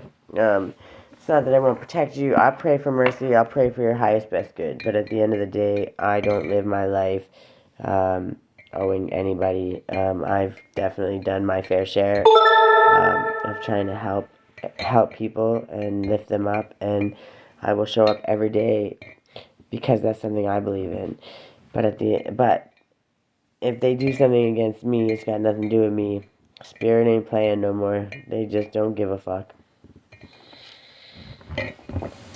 Treating somebody with kindness is probably the easiest thing you could ever do in your entire world. Like, it's as easy as anything. So when people find it, put forth that effort to mistreat somebody or really go out of their way to create harm for somebody, that's a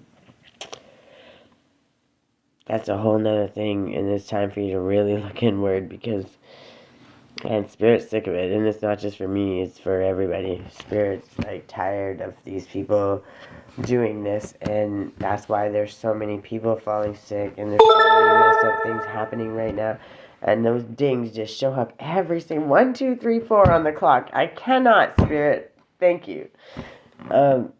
Thank you. I was gonna read these, but apparently that message had to come out right now. 1, 2, 3, 4, and the dings, the confirmations, the ways that you have my back, and really, truly, one, let me know, but anybody in the spirit world, not just me. Thank you, because again, the dings. When they come through like that and when they ding, they're always when I'm on point, and they're always when Spirit's coming through, and it's still 1, 2, 3, 4. This is probably the longest time. This is the longest minute that I've seen 1, 2, 3, 4. That's just not changing. So, yeah, that message was important, and somebody needed to hear that. And thanks, Spirit. I know. I appreciate that so much. I'm going to read these. I just, sometimes I just get really happy. I'm really excited knowing I'm tapped in. I love when I know that I'm giving the message the way I'm supposed to be giving it, or how I'm explaining it, or whatever is what Spirit wants me to be saying. And thank you. Yeah, like, it just means that not only am I tapped in, it just means that Spirit's, like, not only am I going to let you know that you're saying the right message, I'm going to show you every step of the way. When you're saying it the way I like it, I'm going to make sure you know, and that's it's something that's really good, because for one, it helps you in your confidence and your intuition and your ability to work with Spirit. Again, thank you. But you feel like it's like in every one of those confirmations, you feel the love. It's like a big hug. Like, you know, when you high five your daughter and you're like, "Wow, good job, you did it, amazing." It's like that. You know, it's like they're just saying to you, like, "I knew you had it. I knew you were listening. Yeah, I knew you were listening, right?" But it's like when you tell your daughter to do something and you know, they just ignore you, and then all of a sudden, out of nowhere, they start doing the thing that you were telling them to do 20 minutes ago or whatever, you know, and they start doing it, and it's like, I knew you were listening, you just, I needed you to confirm it, and that's what they do for me, and I love that so much, so thank you. Thank you. Okay, so this one is Larimar. Okay. And if I butcher some of these, I apologize. I'm not perfect, but I will do my very best to put them the way they're supposed to be. Confirmation. What it is. Seafoam toned Larimar is a volcanic blue mineral only found in the Dominican Republic. Really? Its energy is like a spiritual snow cone for the seething and sweltering. Who needs it? The hot-tempered and any Aries. Where to put it? When super agitated, stop, drop, hold Larimar in your left hand and commence cooling breathing, i.e., stick out your rolled tongue and slowly inhale and exhale like you're sucking through a straw. Okay, that's interesting. When to use it. When you feel like all of the world's problems are suddenly just your problem. When anger stands between you and the formation of articulate sentences. Remember, chill is a choice. Ride the cool breeze with Larimar. And then it says, slow your roll. I love these cards so much. I think they were made for me. Truly, I do. And then this one, Garnet. We love Garnet. God, I just wish if I never get to really treat myself, one thing I really want to do is, those sometimes on here they have the live thing, and they're like the tumblers constantly going, and they're all the crystals and the stones. I can't even remember. I had one page saved and it disappeared, and I don't know, but I'd like to just be like, give me like 5 scoops and just like the little heart stones and all of the beautiful stones, the way they come shaped, like they're freaking gorgeous. And that's just I don't even know why that came into my head, but apparently I was supposed to share that. Yeah, this deck always just makes me feel so good. I get to have a laugh because there's just enough sarcasm to suit my personality. Dang, thanks, Spirit. There's just enough to keep that feisty in me, enough to get the giggle, but just enough information to let me know where and how it can help heal or help in situations. So I like that. We get enough information across with the sarcasm and the just enough facetiousness to make me happy. So yeah, thanks, man. What it is. Garnets are deep pomegranate to fiery red stones that have lit wrists for centuries. Garnets come in many forms, like almandine, grossular, and spessartine. Oh, Lord. To name 3. Gorgeous garnets gush with the positive vibes and are perfect sparkly accessories to an I got this attitude. Who needs it? Writers who aren't writing, pointers who aren't pointing, painters who aren't painting, sexual beings who aren't sexing. Where to put it? Any place you want to make something, be it art, love, or dollar bills, y'all. When to use it. When you feel like the real you is getting lost in the sometimes shallow, often materialistic priorities of likes-driven culture. Get into your depth. I like that. That was pretty good. We have aventurine. I have quite a few of these. I have two. I don't have too many. I need more because mine are just small little ones, but yeah, and now I'm gonna have to go looking because maybe that's what I'll get myself for Christmas is the those stones. I think that I might do that. Thanks, Spirit. What it is. Shimmering aventurine, the good luck stone, is a translucent green quartz containing particles that create a glittery effect called appropriately aventurescence. Its heart-centered, happy-go-lucky vibes are a reminder that this life on Earth experiment is supposed to be fun. Who needs it? Melancholic inhabitants of ruts and funks. Anybody with a side hustle. And where to put it. In your pocket on poker night, wherever you encounter people, places, and things hell-bent to bring you down to gutter level. When to use it. When you find yourself in a crisis of confidence and it's time to wake up, clean up, and re-up your shine. Show off your sparkle. Good morning, Robert. Oh, I guess it's afternoon now. It's afternoon. Wow. Almost 1 o'clock. So, yeah, I'll read these and then I'll probably give it 5 minutes. If nobody wants any readings, then I will go so I can do a little meditation before I go pick up my daughter. Oh, I like that one. Shungite. Shungite is a coal-like mineral. Its carbon molecules called fullerenes or buckyballs form in the shape of tiny geodesic domes. It's electroconductive and it's only found in Karelia, Russia, where local spas have taken advantage of the mineral's purifying powers for centuries. Who needs it? Anybody looking to get honest with themselves. Where to put it? In your water bottle to create shungite-infused drinking water. Meditating with shungite can get the good vibes flowing through you like electricity through a neon sign that reads, yes!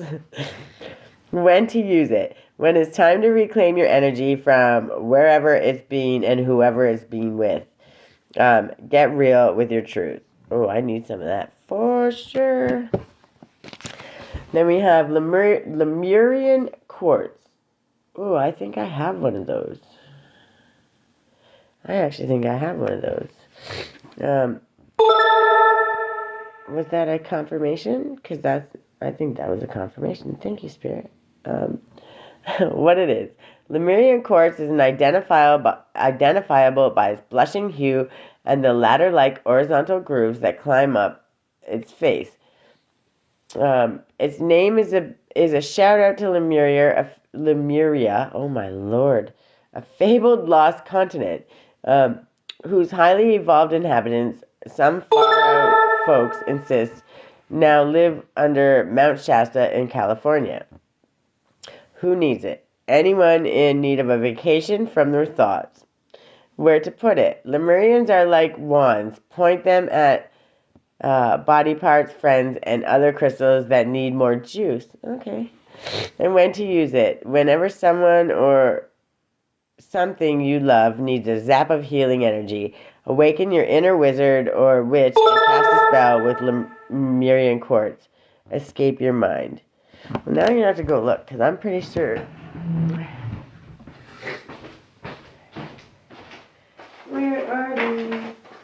Yeah, right there. Yeah, I'm pretty sure this one's it, and I love it. So yeah, that was pretty cool. Oh, we got one more. And then there's epidote. This epidote is a prismatic earthy green aluminum silicate mineral. It's the get what you give stone. Ooh, making good vibes even better. But be worried, if you bring epidote into your world, be ready to bring it. If you're set on wallowing out, keep epidote at a safe distance. Who needs it? Anyone putting in the work on their self. Oh, I definitely need it. Where to put it? Stashed away with your existential to-do list. When to use it? When you're looking to kick a bad habit, a bad friend, or a bad mood. When you want to cast a spotlight on your weaknesses so you can work on them. Upgrade your version of you. Ooh, I like that. I definitely need to look for that. I want to write that one down. So, even as I pass messages, I like to learn as I go, and there's some that if I can at least make a list of the ones that I want, and I have this entire deck, like there's so many I could go through here and just list them all. I'm pretty sure that's the one I had. Oh, this was the one. But if I do it while I remember, I have the opportunity to maybe not forget. I'm pretty sure I have one of those, and this one too. I like that. And I need to start doing that every day, actually, when I pull these, because when I pull these, they're usually kind of in tune with kind of what the feeling is, what the energy is, and what's going on. So they're pretty easily spilled so we can understand exactly what we're looking for or how to find ways to work with them so we can do better. Good morning or good afternoon, Noel. Sorry, I'm thirsty. So I'm going to do the love and light, and I also have the dance. Oh, it's over there. I see it. These ones are pretty simple, and I don't usually do anything but just see what story the Spirit sends out and see if there's something, message he wants to send. Other one. Okay. Yeah, these ones I love. Is that it? Okay. Are you sure? I don't know. Why you make me shuffle again? Is there one more you want out? That was a little much, so we'll take that one. Fair? Yeah. Okay, so we got the last one. We'll go by the last one first because it says release your cares to God. And they made me pick it up and reshuffle for that. So it must have had to come out when someone needed to hear it. That I had wings like a dove. Then I would fly away and rest. And that's Psalms 55:6. So, literally, whatever your worries are, you have to give it to God. You can only control what you can control, and anything you can control, maybe don't try to control it all, but put your effort into it, right? And do what you can to fix the situation. If you cannot, then you have to give it to God, and that's just that. Otherwise it will weigh you down just like an anchor, and it will never. Oh, this is good. Actually, that last one had to come out, and they were telling the story, and they just spilled it out backwards. So release your cares to God. Thank you, Spirit. It's time to be adventurous and play. The flowers are springing up, the season of singing birds has come, and the cooing of turtle doves fills the air. Song of Solomon 2:12. Right? So you're going to release your cares to God. You're going to get out and start playing. You're going to honor your uniqueness. Whoever you are, just be you. Thank you for making me so wonderfully complex. Your workmanship is marvelous. How well I know it. Psalms 139.14. Thank you, Spirit. And then you're going to shine your inner light brightly. Like, literally, they spilled it out in story time, in sequence. It was beautiful. Thank you. Shine your inner light brightly. The city has no need of sun or moon, for the glory of God illuminates the city, and the Lamb is its light. Revelation 21:23. And God will lead the way. Let go and let God, right? If that message isn't on point, and we're not done, we got one more, but I'm kind of giggling at how well Spirit laid that right out and made me pick up the deck just to get that one that said you have to let go. Yeah, that's pretty awesome. God will lead the way. They were convinced by the power of miraculous signs and wonders and by the power of God's Spirit. Romans 15:19. And we hear the confirmations every single time. And then, of course, we're going to bathe in divinity, right? And that's what's starting to happen right now, truly.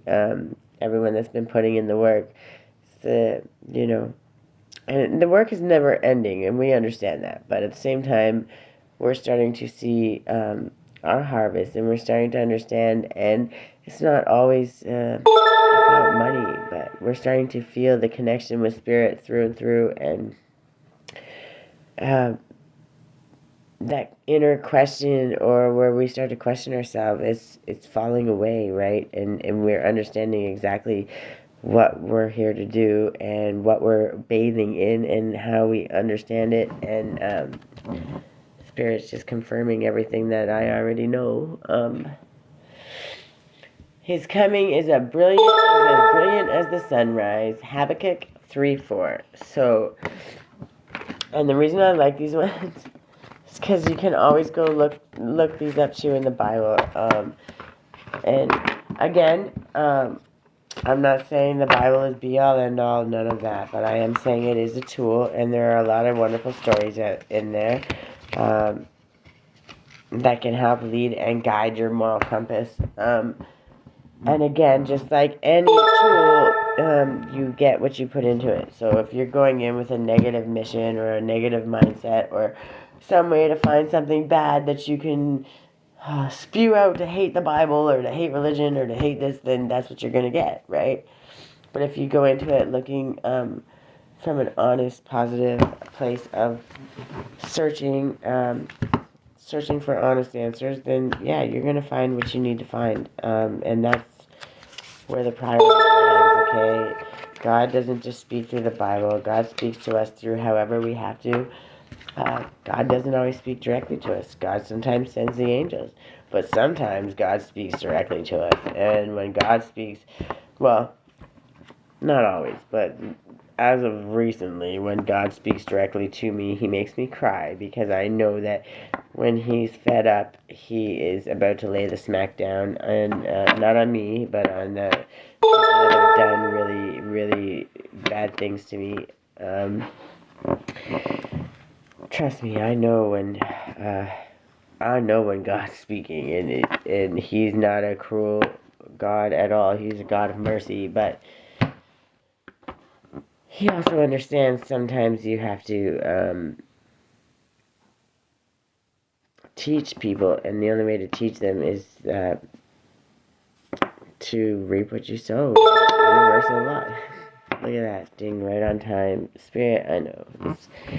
I'm trying to put it the nicest way possible because I don't wish any bad on anybody, and I don't return to sender. I don't do none of that shit. You send it my way, I transmute it, and sometimes it hurts, and sometimes it's hard, and sometimes it takes a minute to overcome, but I do, and I always will, and that's just who I am, because I don't believe in perpetuating a cycle of, you did it to me, now I'm going to do it to you, or give it back, because that's what this return to sender thing is. In my opinion, I'm not judging anybody whatsoever. I don't need to wish return to sender, because where my heart space is, the way I treat people, and the way I'm learning to treat myself, will show out to the world. So it doesn't matter truly what, how I'm feeling or whatever, if what somebody's done to me is wrong enough and they've been warned, because I've always begged for mercy for those people that have hurt me. I don't need to say return to sender. I don't need to say these things, because I know that God will do what I asked, and it will always be give mercy first, give chances first, and my spirit team does the same, even though sometimes they want to go to war. They recognize that it hurts my heart to see anybody suffer or go through bad things. So to do that and to wish that on somebody, especially after overcoming it all, is just treacherous, in my opinion. And but I also recognize it's not my business, and I'm not God. And when God says I've had enough and I've done, I've given enough mercy, whatever happens, happens, and I know I have the right to step in and say a damn thing about it. So, when it comes to that, I understand that if God is about to lay the smack down or do what he needs to do, then my involvement or me stepping in would be enabling somebody and causing more problems than good. So I have to understand that, yes, I can ask for protection and peace for these people, but at the end of the day, if they continue to do the same things, that's when God says enough. And when God says enough and it's his time to step in, there's not a damn thing I can do to protect anybody. So I have to respectfully say, I warned you 1,000 times. Healing is happening. You're not broken. Trust the process. It's safe to soften. So someone must be in here that needed to hear that, because I understand healing is always happening, and I'm okay with that. It's not. It's a journey. It's not a one-time thing. And even if you've done something bad to me, and just understand that I've already immediately forgiven you. Trust the seasons, embracing change, cycles of life, transition, and growth. I missed 2 calls. I mean, was that the same number, though? I should check. That's not the school, because it would show up as a school. The thorn, protection, boundaries, and clear communication. So this was something that I struggled with for a very, very long time.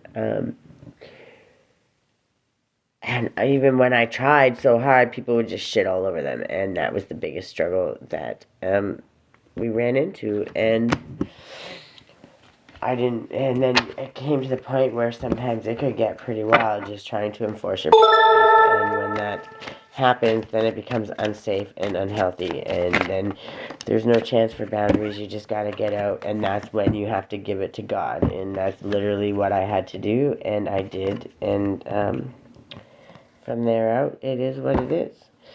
The anointed. Answer the call. Leadership, empowerment, and soul gifts.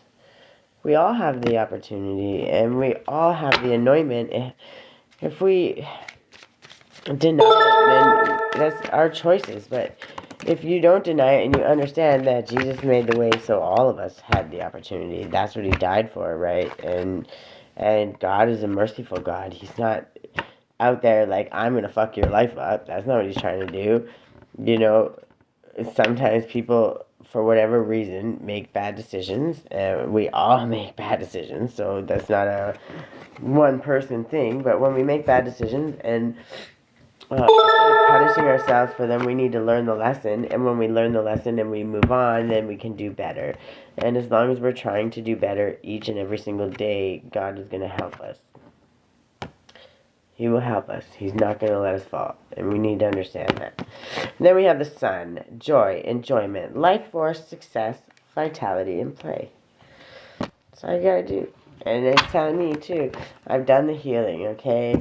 And I trust in the seasons. I understand the cycle's over and a new one's beginning.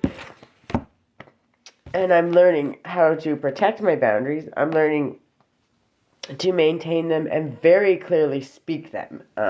So there's no questions, which I've always been pretty good at communication. But when I very clearly speak them, I make it damn clear that I'm not okay with what's happening and I'm going to do what it takes to fight for myself.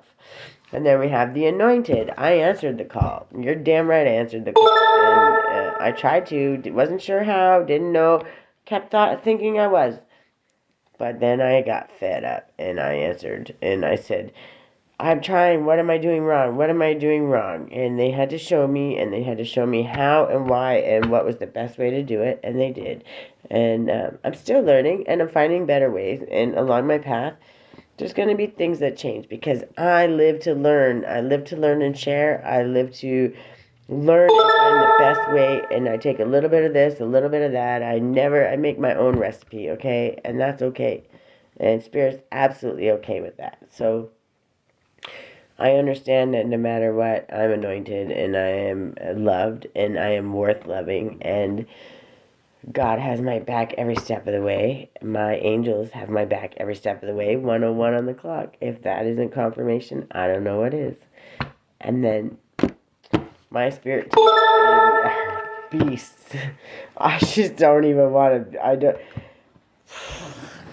I can feel it when they're pissed off. When I tell you, I know when they're mad, they are mad. And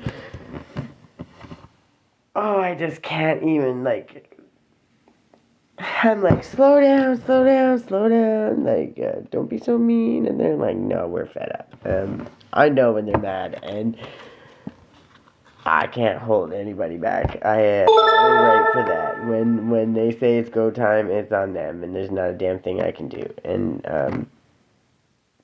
fuck, they're fed up though, so it's coming, and that's. I'm excited for the new beginning for myself. I'm excited to get those old cycles and the people pulling, constantly trying to pull me back or do things to fuck with my life. I'm so excited to get that cycle over with and done. I'm not excited for the things that they're going to have to go through because what they don't understand is those things, same things that they did to me, like they're going to happen to them. Probably on a far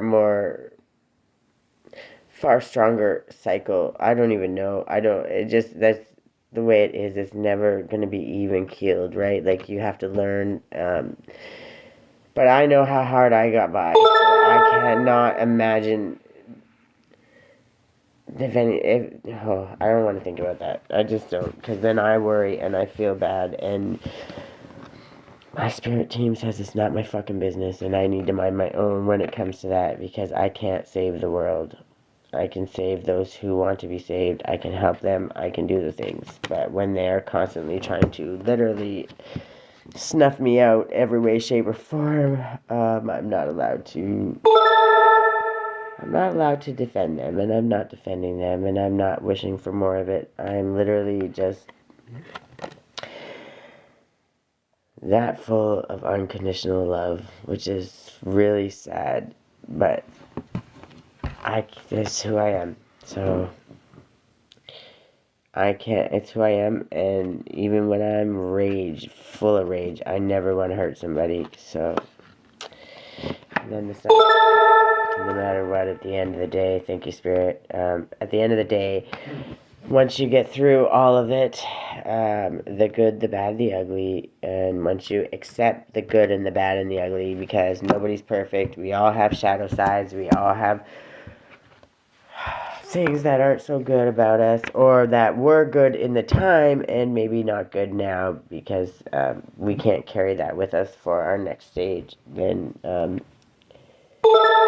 we can acknowledge that and accept that and love that part of ourselves, and understand that we wouldn't be here if we didn't have that part of ourselves.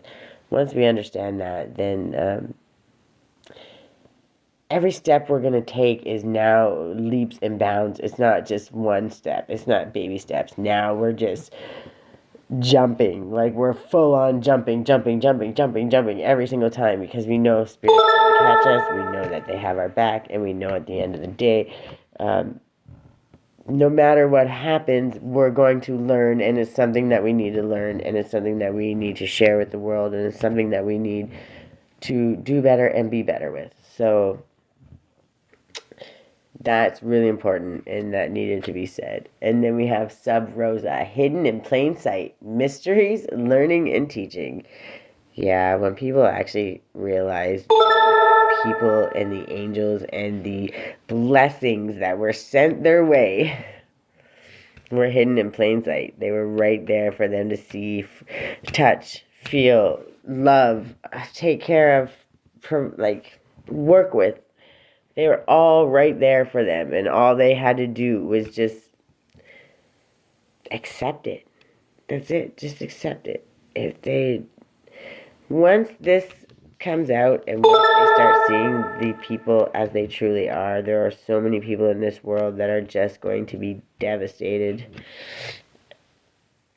And these blessings are once in a lifetime chances. And it's sad. But just know this. If you do the work, God's going to make sure something happens for you for your better, highest, best good. So that's everybody. And then, Great Mother, surrender to the mystery. Fall into her arms. Just know that Spirit, the universe, they have us no matter what. They have us, they're going to catch us, and they're never going to let us fall farther than we can handle. Okay?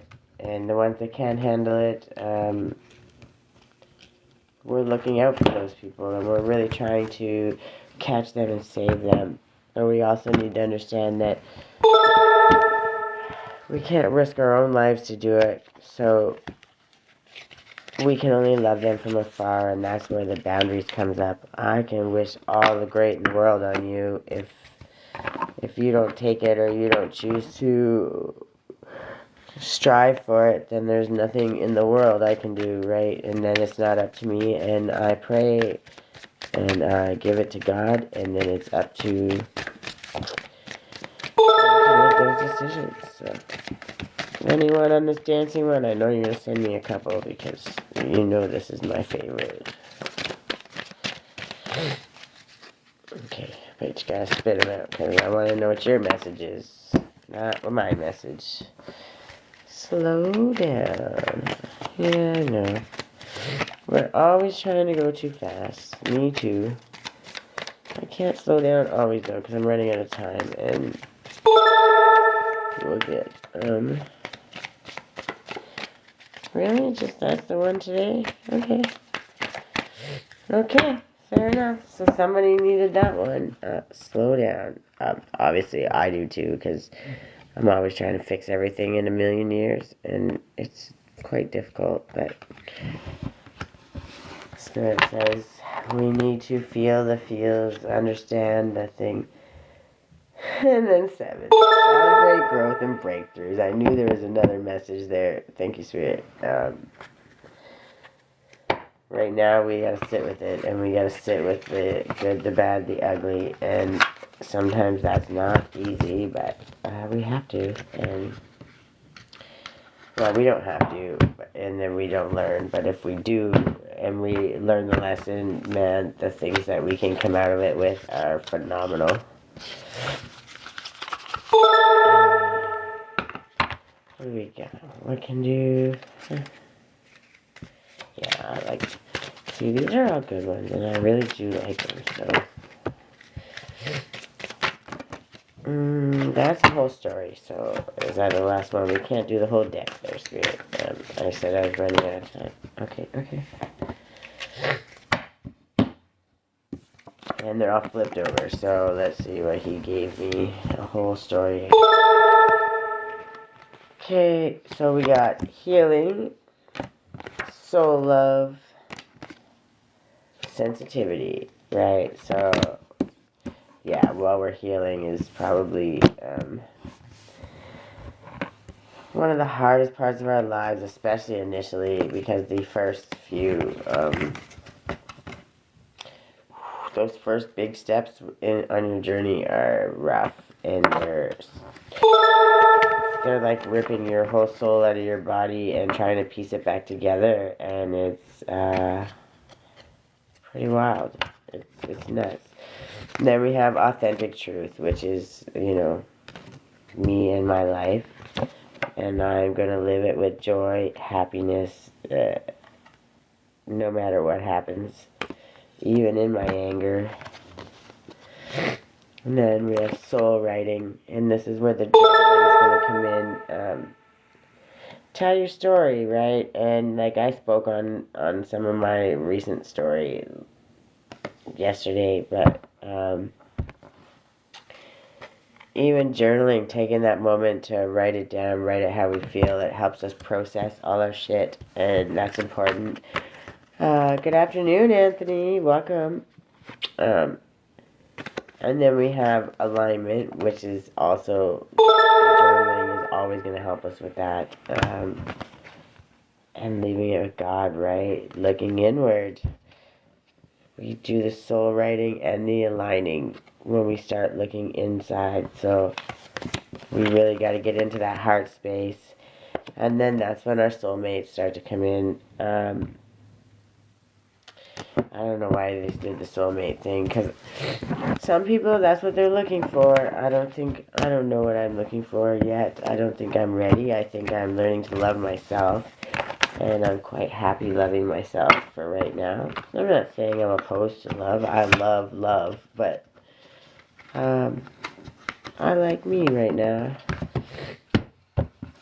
I like loving myself right now. It's been a while. But yes, once we get to that centered space, that heart-centered space, and we understand our worth and how much we love ourselves, then you're damn right. We get to that point where we don't ask for it. 111 on the clock. We don't ask for it.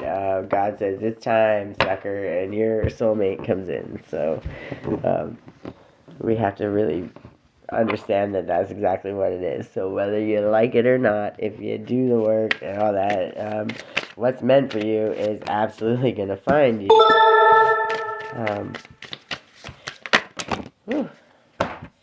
Let's see, we got a whole story time again. Decisions, leaving, new, okay. I like it. And is that the bottom of the deck? It is. Okay. So we got leaving. Oh, thank you. So we got leaving. So once we leave all our old shit behind, our burdens, which takes a very strong decision, which we have to, it's our decision. Nobody's but ours. Free will is a bitch. If we don't make that decision, then all our struggles will happen. That's when we run into our family changes, finance changes, all the things that can really fuck us up. But once we let all this shit show go and we open ourselves up, then these same decisions that are coming out make our finances, our family changes, our health, our, exercise programs, health care, body changes. They change all of our outlook, right? It's not just as above, so below, right? As in, so without, right? Within and without. So, it's always dietary change. There's so many different things that we can do. You are stronger than you know. Literally anything that we're doing, it's just one step at a time, right? And, sometimes we get bold and we do the leaps and bounds, but we want to do them when we're doing them fearlessly, and we want to do them consistently. So right now, my stage where I'm at, that's why I'm here, and that's why I'm doing this commitment, is for me, first of all, because once I commit and I see that I have my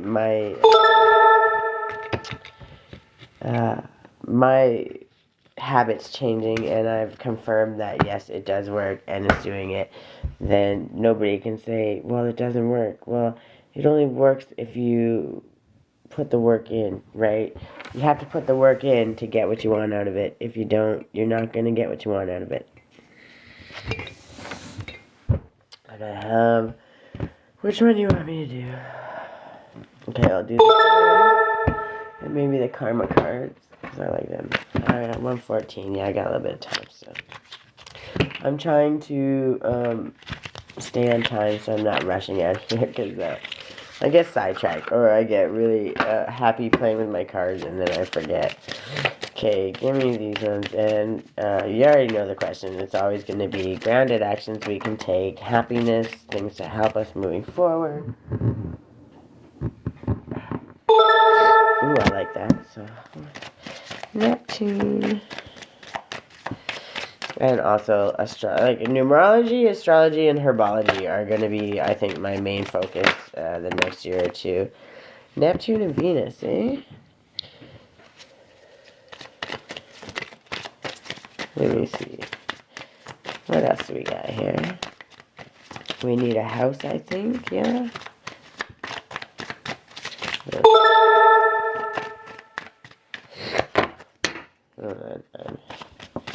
You're getting wild in the shuffling. There we go. I knew you were gonna. Okay. So, and then.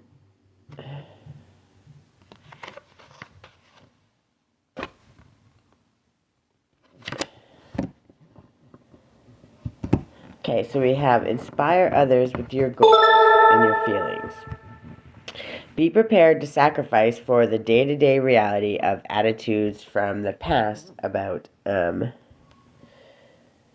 so people looking at you, trying to keep your past self, in the present, right? And as you're trying to move forward, oh, well, you used to do this, you used to do that. Well, everybody used to do something. That shit don't matter. When they let it go, and they've moved on, and they're trying to do better. We don't give a shit about their past. We give a shit about what they're striving to do and how we can help them accomplish that. And that's what I'm here for. So, yielding is the only way to use the most business-like way and use your intuition, right? So sometimes you got to sit back and watch to see how it's all coming out, and then you use your intuition to make your first steps forward. And if it tells you to sidestep, then damn it, sidestep, because it's telling you for a reason. Listen to that intuition, let it guide you. And then, did I just do that one? No, I didn't. So then it says dedication to achieve the idealization of, and then it also says, and that's what you're dedicated to achieve, is what I'm trying to say. And then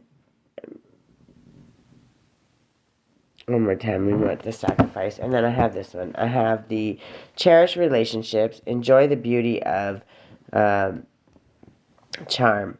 Art and beauty are the way to do it with your partners. And sorry, I'm trying to put the cards together, because there's always, when you do it, there's 3 or 4 sentences, but when you intertwine them, they're almost always going to be the answers to your questions, whether it be an action or a thought, or like a yes or no answer, kind of. Like, it's either way, it's always going to be something that we needed to hear. And then it says the attractions of the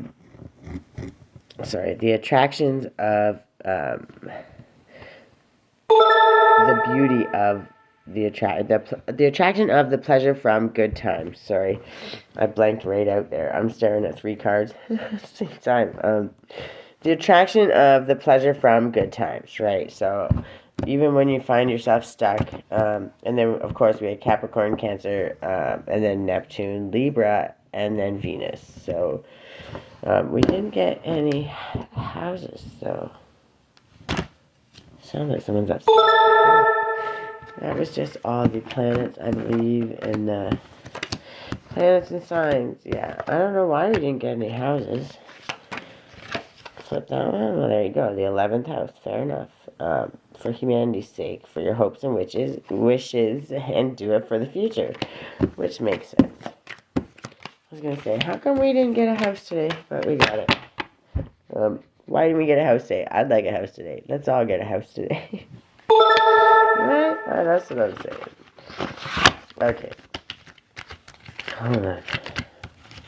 What other one, Spirit? You want to do the healing one? We'll do a couple of those. And then I can do my angel number ones, I think, maybe. And then it's time to meditate before I get my daughter. Alright, so again, something for the day, something to focus on and be thankful. Ooh, affirmation. I like it. I like it. Any more? Okay. Okay. So, some of these are affirmations, but this is how we're doing it. I am light. I always have hope no matter the ordeal. I have faith in a better future. I turn darkness into light. That means we're transmuting all that negative shit and we're finding a positive way to put it back out into the world. Whether sometimes it's for our own selves, our own best good. Sometimes it's for our neighbors, our friends, our family, wherever, whoever needs it in the moment. But we're taking that negative shit, if we're not letting it bother us. We're letting it transform through us, flow through us, and we're transmuting it. And this is the affirmation that helps us do this. So remember this when you're feeling really negative, or you're feeling pulled back or hung down. And by the way, when you 121 on the clock, again, new beginnings and balance. Balance is such an important part of this. I can't even begin to imagine. Anyways, the reason I'm saying this is every time when I say something and you hear that ding, that is Spirit confirming exactly what the hell I'm saying, just so you know. And you'll hear a lot of dings and go, oh, damn. Because if you listen and you watch the clock and you see the time come on every single time, it's going to confirm. Okay, so I am light. I always have hope, no matter the ordeal. I have faith in a better future. I turn darkness into light. I open my heart to others and to God, and am spiritually strong. I draw light to me and shine with all my being. And that's just by being yourself. That's all you got to do. And then joy. Like a child, I discover joy in the simplicity of life. No matter how bad, this is how we transmute that, what I'm just explaining to you. Happiness lies in magical moments, not in the material. Even the smallest joy is a great source of light. So when you're unsure where to go or how to transmute it, man, grab a crayon and a piece of paper and draw something. Like, for real. The littlest things. I was starting to do decorations with my daughter for the Christmas tree, and we were just giggling and having a great old time. And then of course, self-love. That's this whole journey we're on, and that's the reason I'm showing up every day. So that couldn't be any more confirmation than ever. I attend to my needs by listening to my heart. My inner essence lets me know what's good for me. I respect my limits. I answer the requests of my body and my soul. Thus, I learn to love myself. No truer words have been spoken. It took me a long time, but we're learning it, and as we learn, we share. Freedom. I realize my wounds create doubt, resentment, and guilt. So I work to free myself of darkness. I cast off negative thoughts. I find peace in my heart and discover the being of light within me. Okay, and that obviously goes with this, right? And when we transmute it, that's how we get to this. And all of it doesn't happen until we start with this.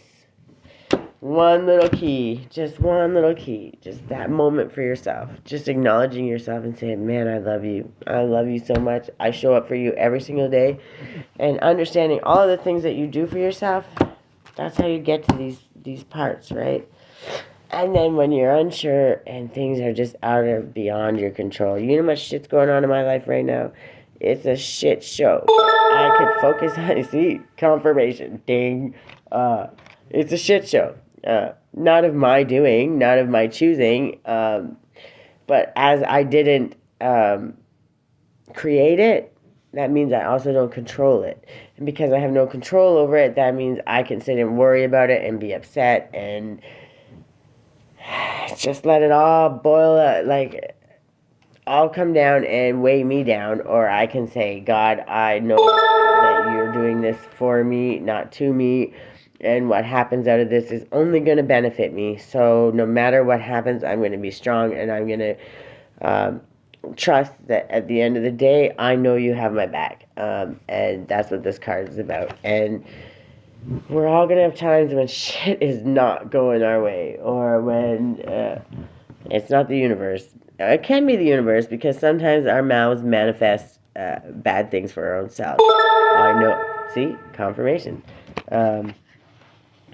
I spoke my own shitstorm sometimes when stuff happened, because my thinking, like, it would always go negative, right? Especially sometimes catastrophic, right? Like, so when you're not sure what to do, and then the whole world's falling apart, and then to make it worse, you're speaking that shit into the universe, because I didn't know any better. At that time, I didn't know any better, but now I do. And now with every word that I say, do I swear? You're damn right I do. I do all kinds of, but I don't swear at people. I don't demean people. I will never do that. But at the end of the day, when I speak, I really try to speak life into everything and everyone that comes into contact with me, because if there's nothing else I can do on this world, it's going to be something that's a sword I'm willing to die on, right? So, in God's hands, my trust in life is implicit. God's greater knowing and greatest love guide my heart and my choices. My faith is steady, and I remain true to my light. Everything unfolds according to God's will, and that's the truth. Hi, Sam. Welcome. That's who we are, right? We can't change who we are, and at our core, okay, the bottom line is our soul, and our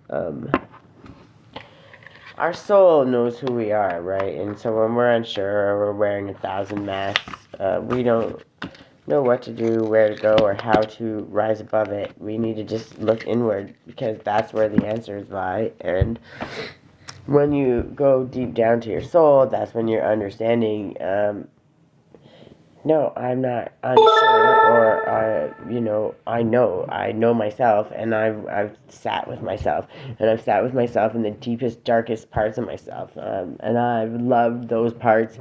I've cried with those parts. I've tried to throw those parts away, or shame them, or hide them in a corner somewhere, or bury them deep. I've done all of the things, and I just learned when I learned to sit with them and acknowledge them and validate them and understand that they are there for a reason, and whatever the reason is, good, bad, trauma, however the hell we got them, when we acknowledge them and accept them and realize that they are part of our truth, we can put them to rest, and we can work our life with them, and we can understand that they don't go away. They're our shadow self. We don't want it to go away. That's not part of polarity. That's, how do we know good without the bad? How do we know happy without the sad? Like, it has to be. It is what it is. Do we love it when not great things happen? Obviously not. But when you can learn to be grateful for them and accept that they are the perspective of why it's happening, when you learn the lesson, it frees you to one, not have to hide your shame. It doesn't allow you to force that shit into the corner because it's a lesson that you've learned and it's one that you can share. And some people, you're going to be able to share that and they're going to learn from your experience instead of their own, which is a wonderful thing, because you don't want people to learn the hard way and hurt themselves or do dumb shit, right? Like, it's going to happen. People do it. But if we can help somebody do it in a little bit safer way or a little less painful, then that's what we want, right? That's the whole goal. So at the end of the day, we just have to recognize that it just takes a little bit of time and looking inward and really feeling the feels, even when you don't like it, even when it's gross, and even when you're struggling with everything you got left in you. Sometimes it's time to let go and surrender, and you just have to let the universe understand. See, ding, ding, ding. Spirit says straight up, I got you.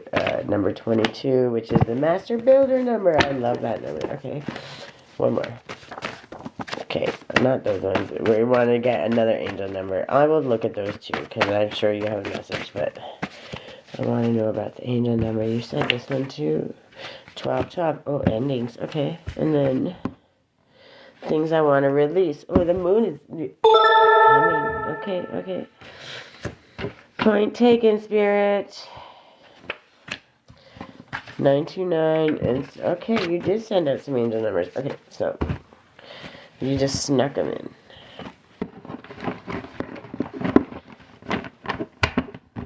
Okay, so we got 929 angel number, and it's positive energy, positive mindset, expanding spiritual life. So the 9 is appearing twice. It signifies the end of the cycle and the culmination of certain aspects of your life.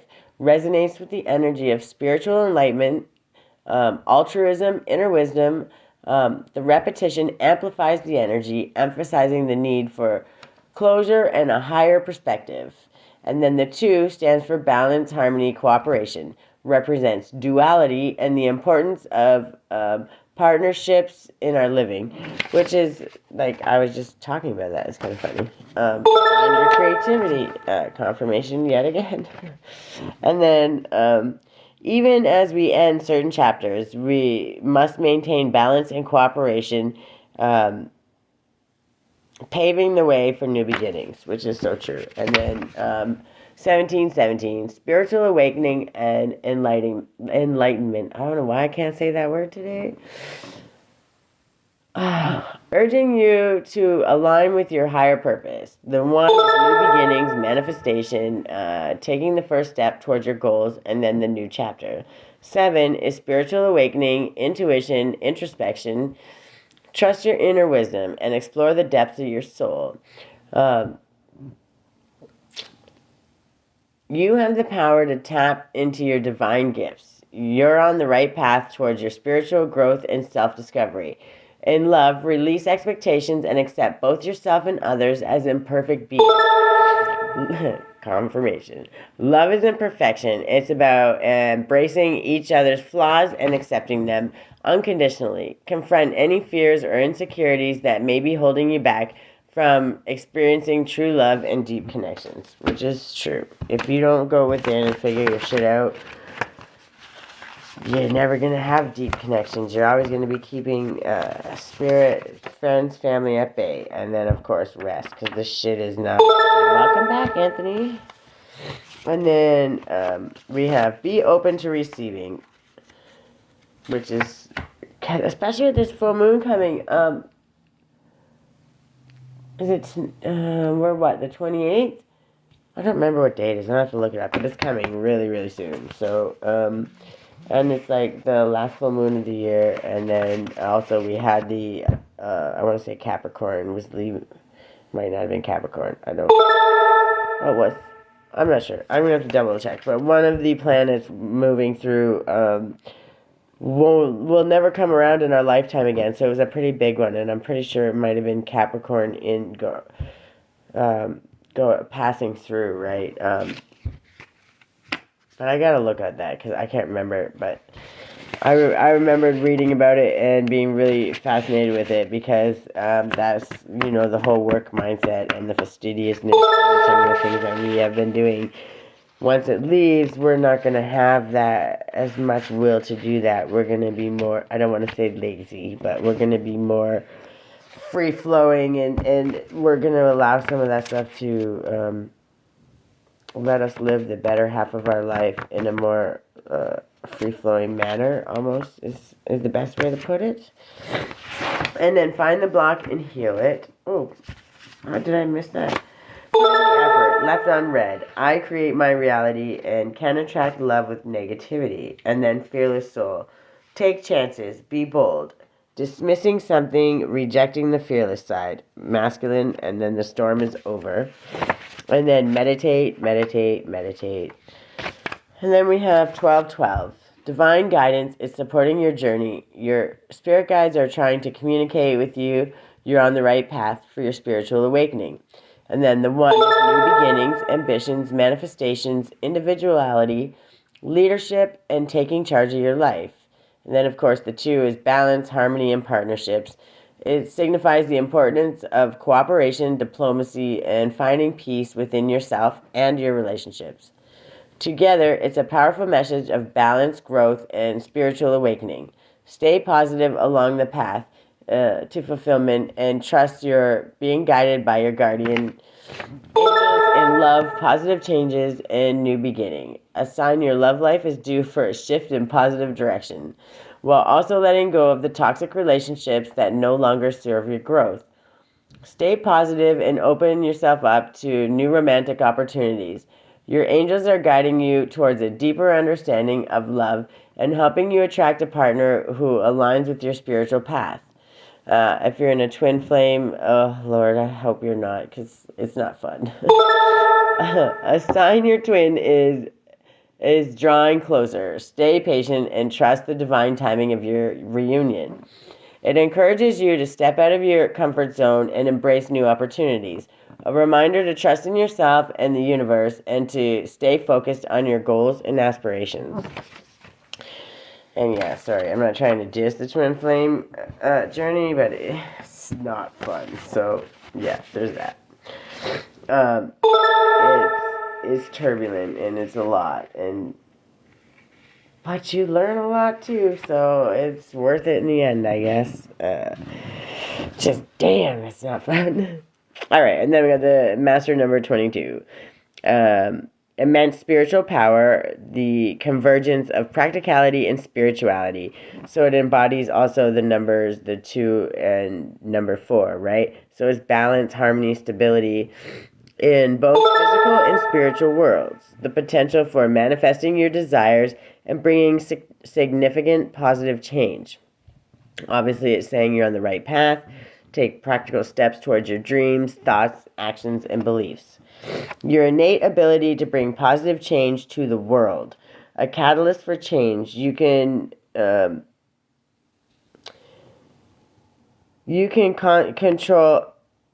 contribute, oh my Lord, I can't speak to the betterment of society, spiritual awakening, and then the self-discovery journey. Also, dive deeper into your spiritual practice. Explore new ways to connect to your higher self. Align thoughts and actions and intentions with your soul's purpose. Embrace significant change. Balance, manifestation, divine purpose, faith, trust, and believe in yourself. And I think that's a pretty good note to end it on today, especially since we're doing self-love. You have to believe in yourself even when you think no one else does. You have to believe in yourself. You have to step up. Because the bottom line is, who shows up for you but you? When no one else has the time, energy, or give a shit to show up for you, guess who does? And every single day that you show up for you, you say to the world, you say to God, you say to the universe, I'm here and I'm ready to co-create my life. And that step that you make every day shows exactly to God, the spirit, the universe, to everyone. Every time you show up, you're putting forth that effort, and that's what matters, and that is your first and foremost form of self-care that you can do for yourself. So thanks, Spirit. That was good confirmation. I appreciate that. But I have to go get my daughter now from school. I will see how it goes. I want to do some decorations and stuff with her today. So if we get to do that and things go well, I might be on a little later for maybe an hour or two and see if anyone wants any readings. We'll see how that goes. But if not, either way, have a good day, and I'll be on tomorrow. We're doing 21 days. I've been committed to this self-love journey, so thanks for joining me and popping in and out and sharing the live and doing whatever you can to put in some effort for me. So thank you so much, and have a good day.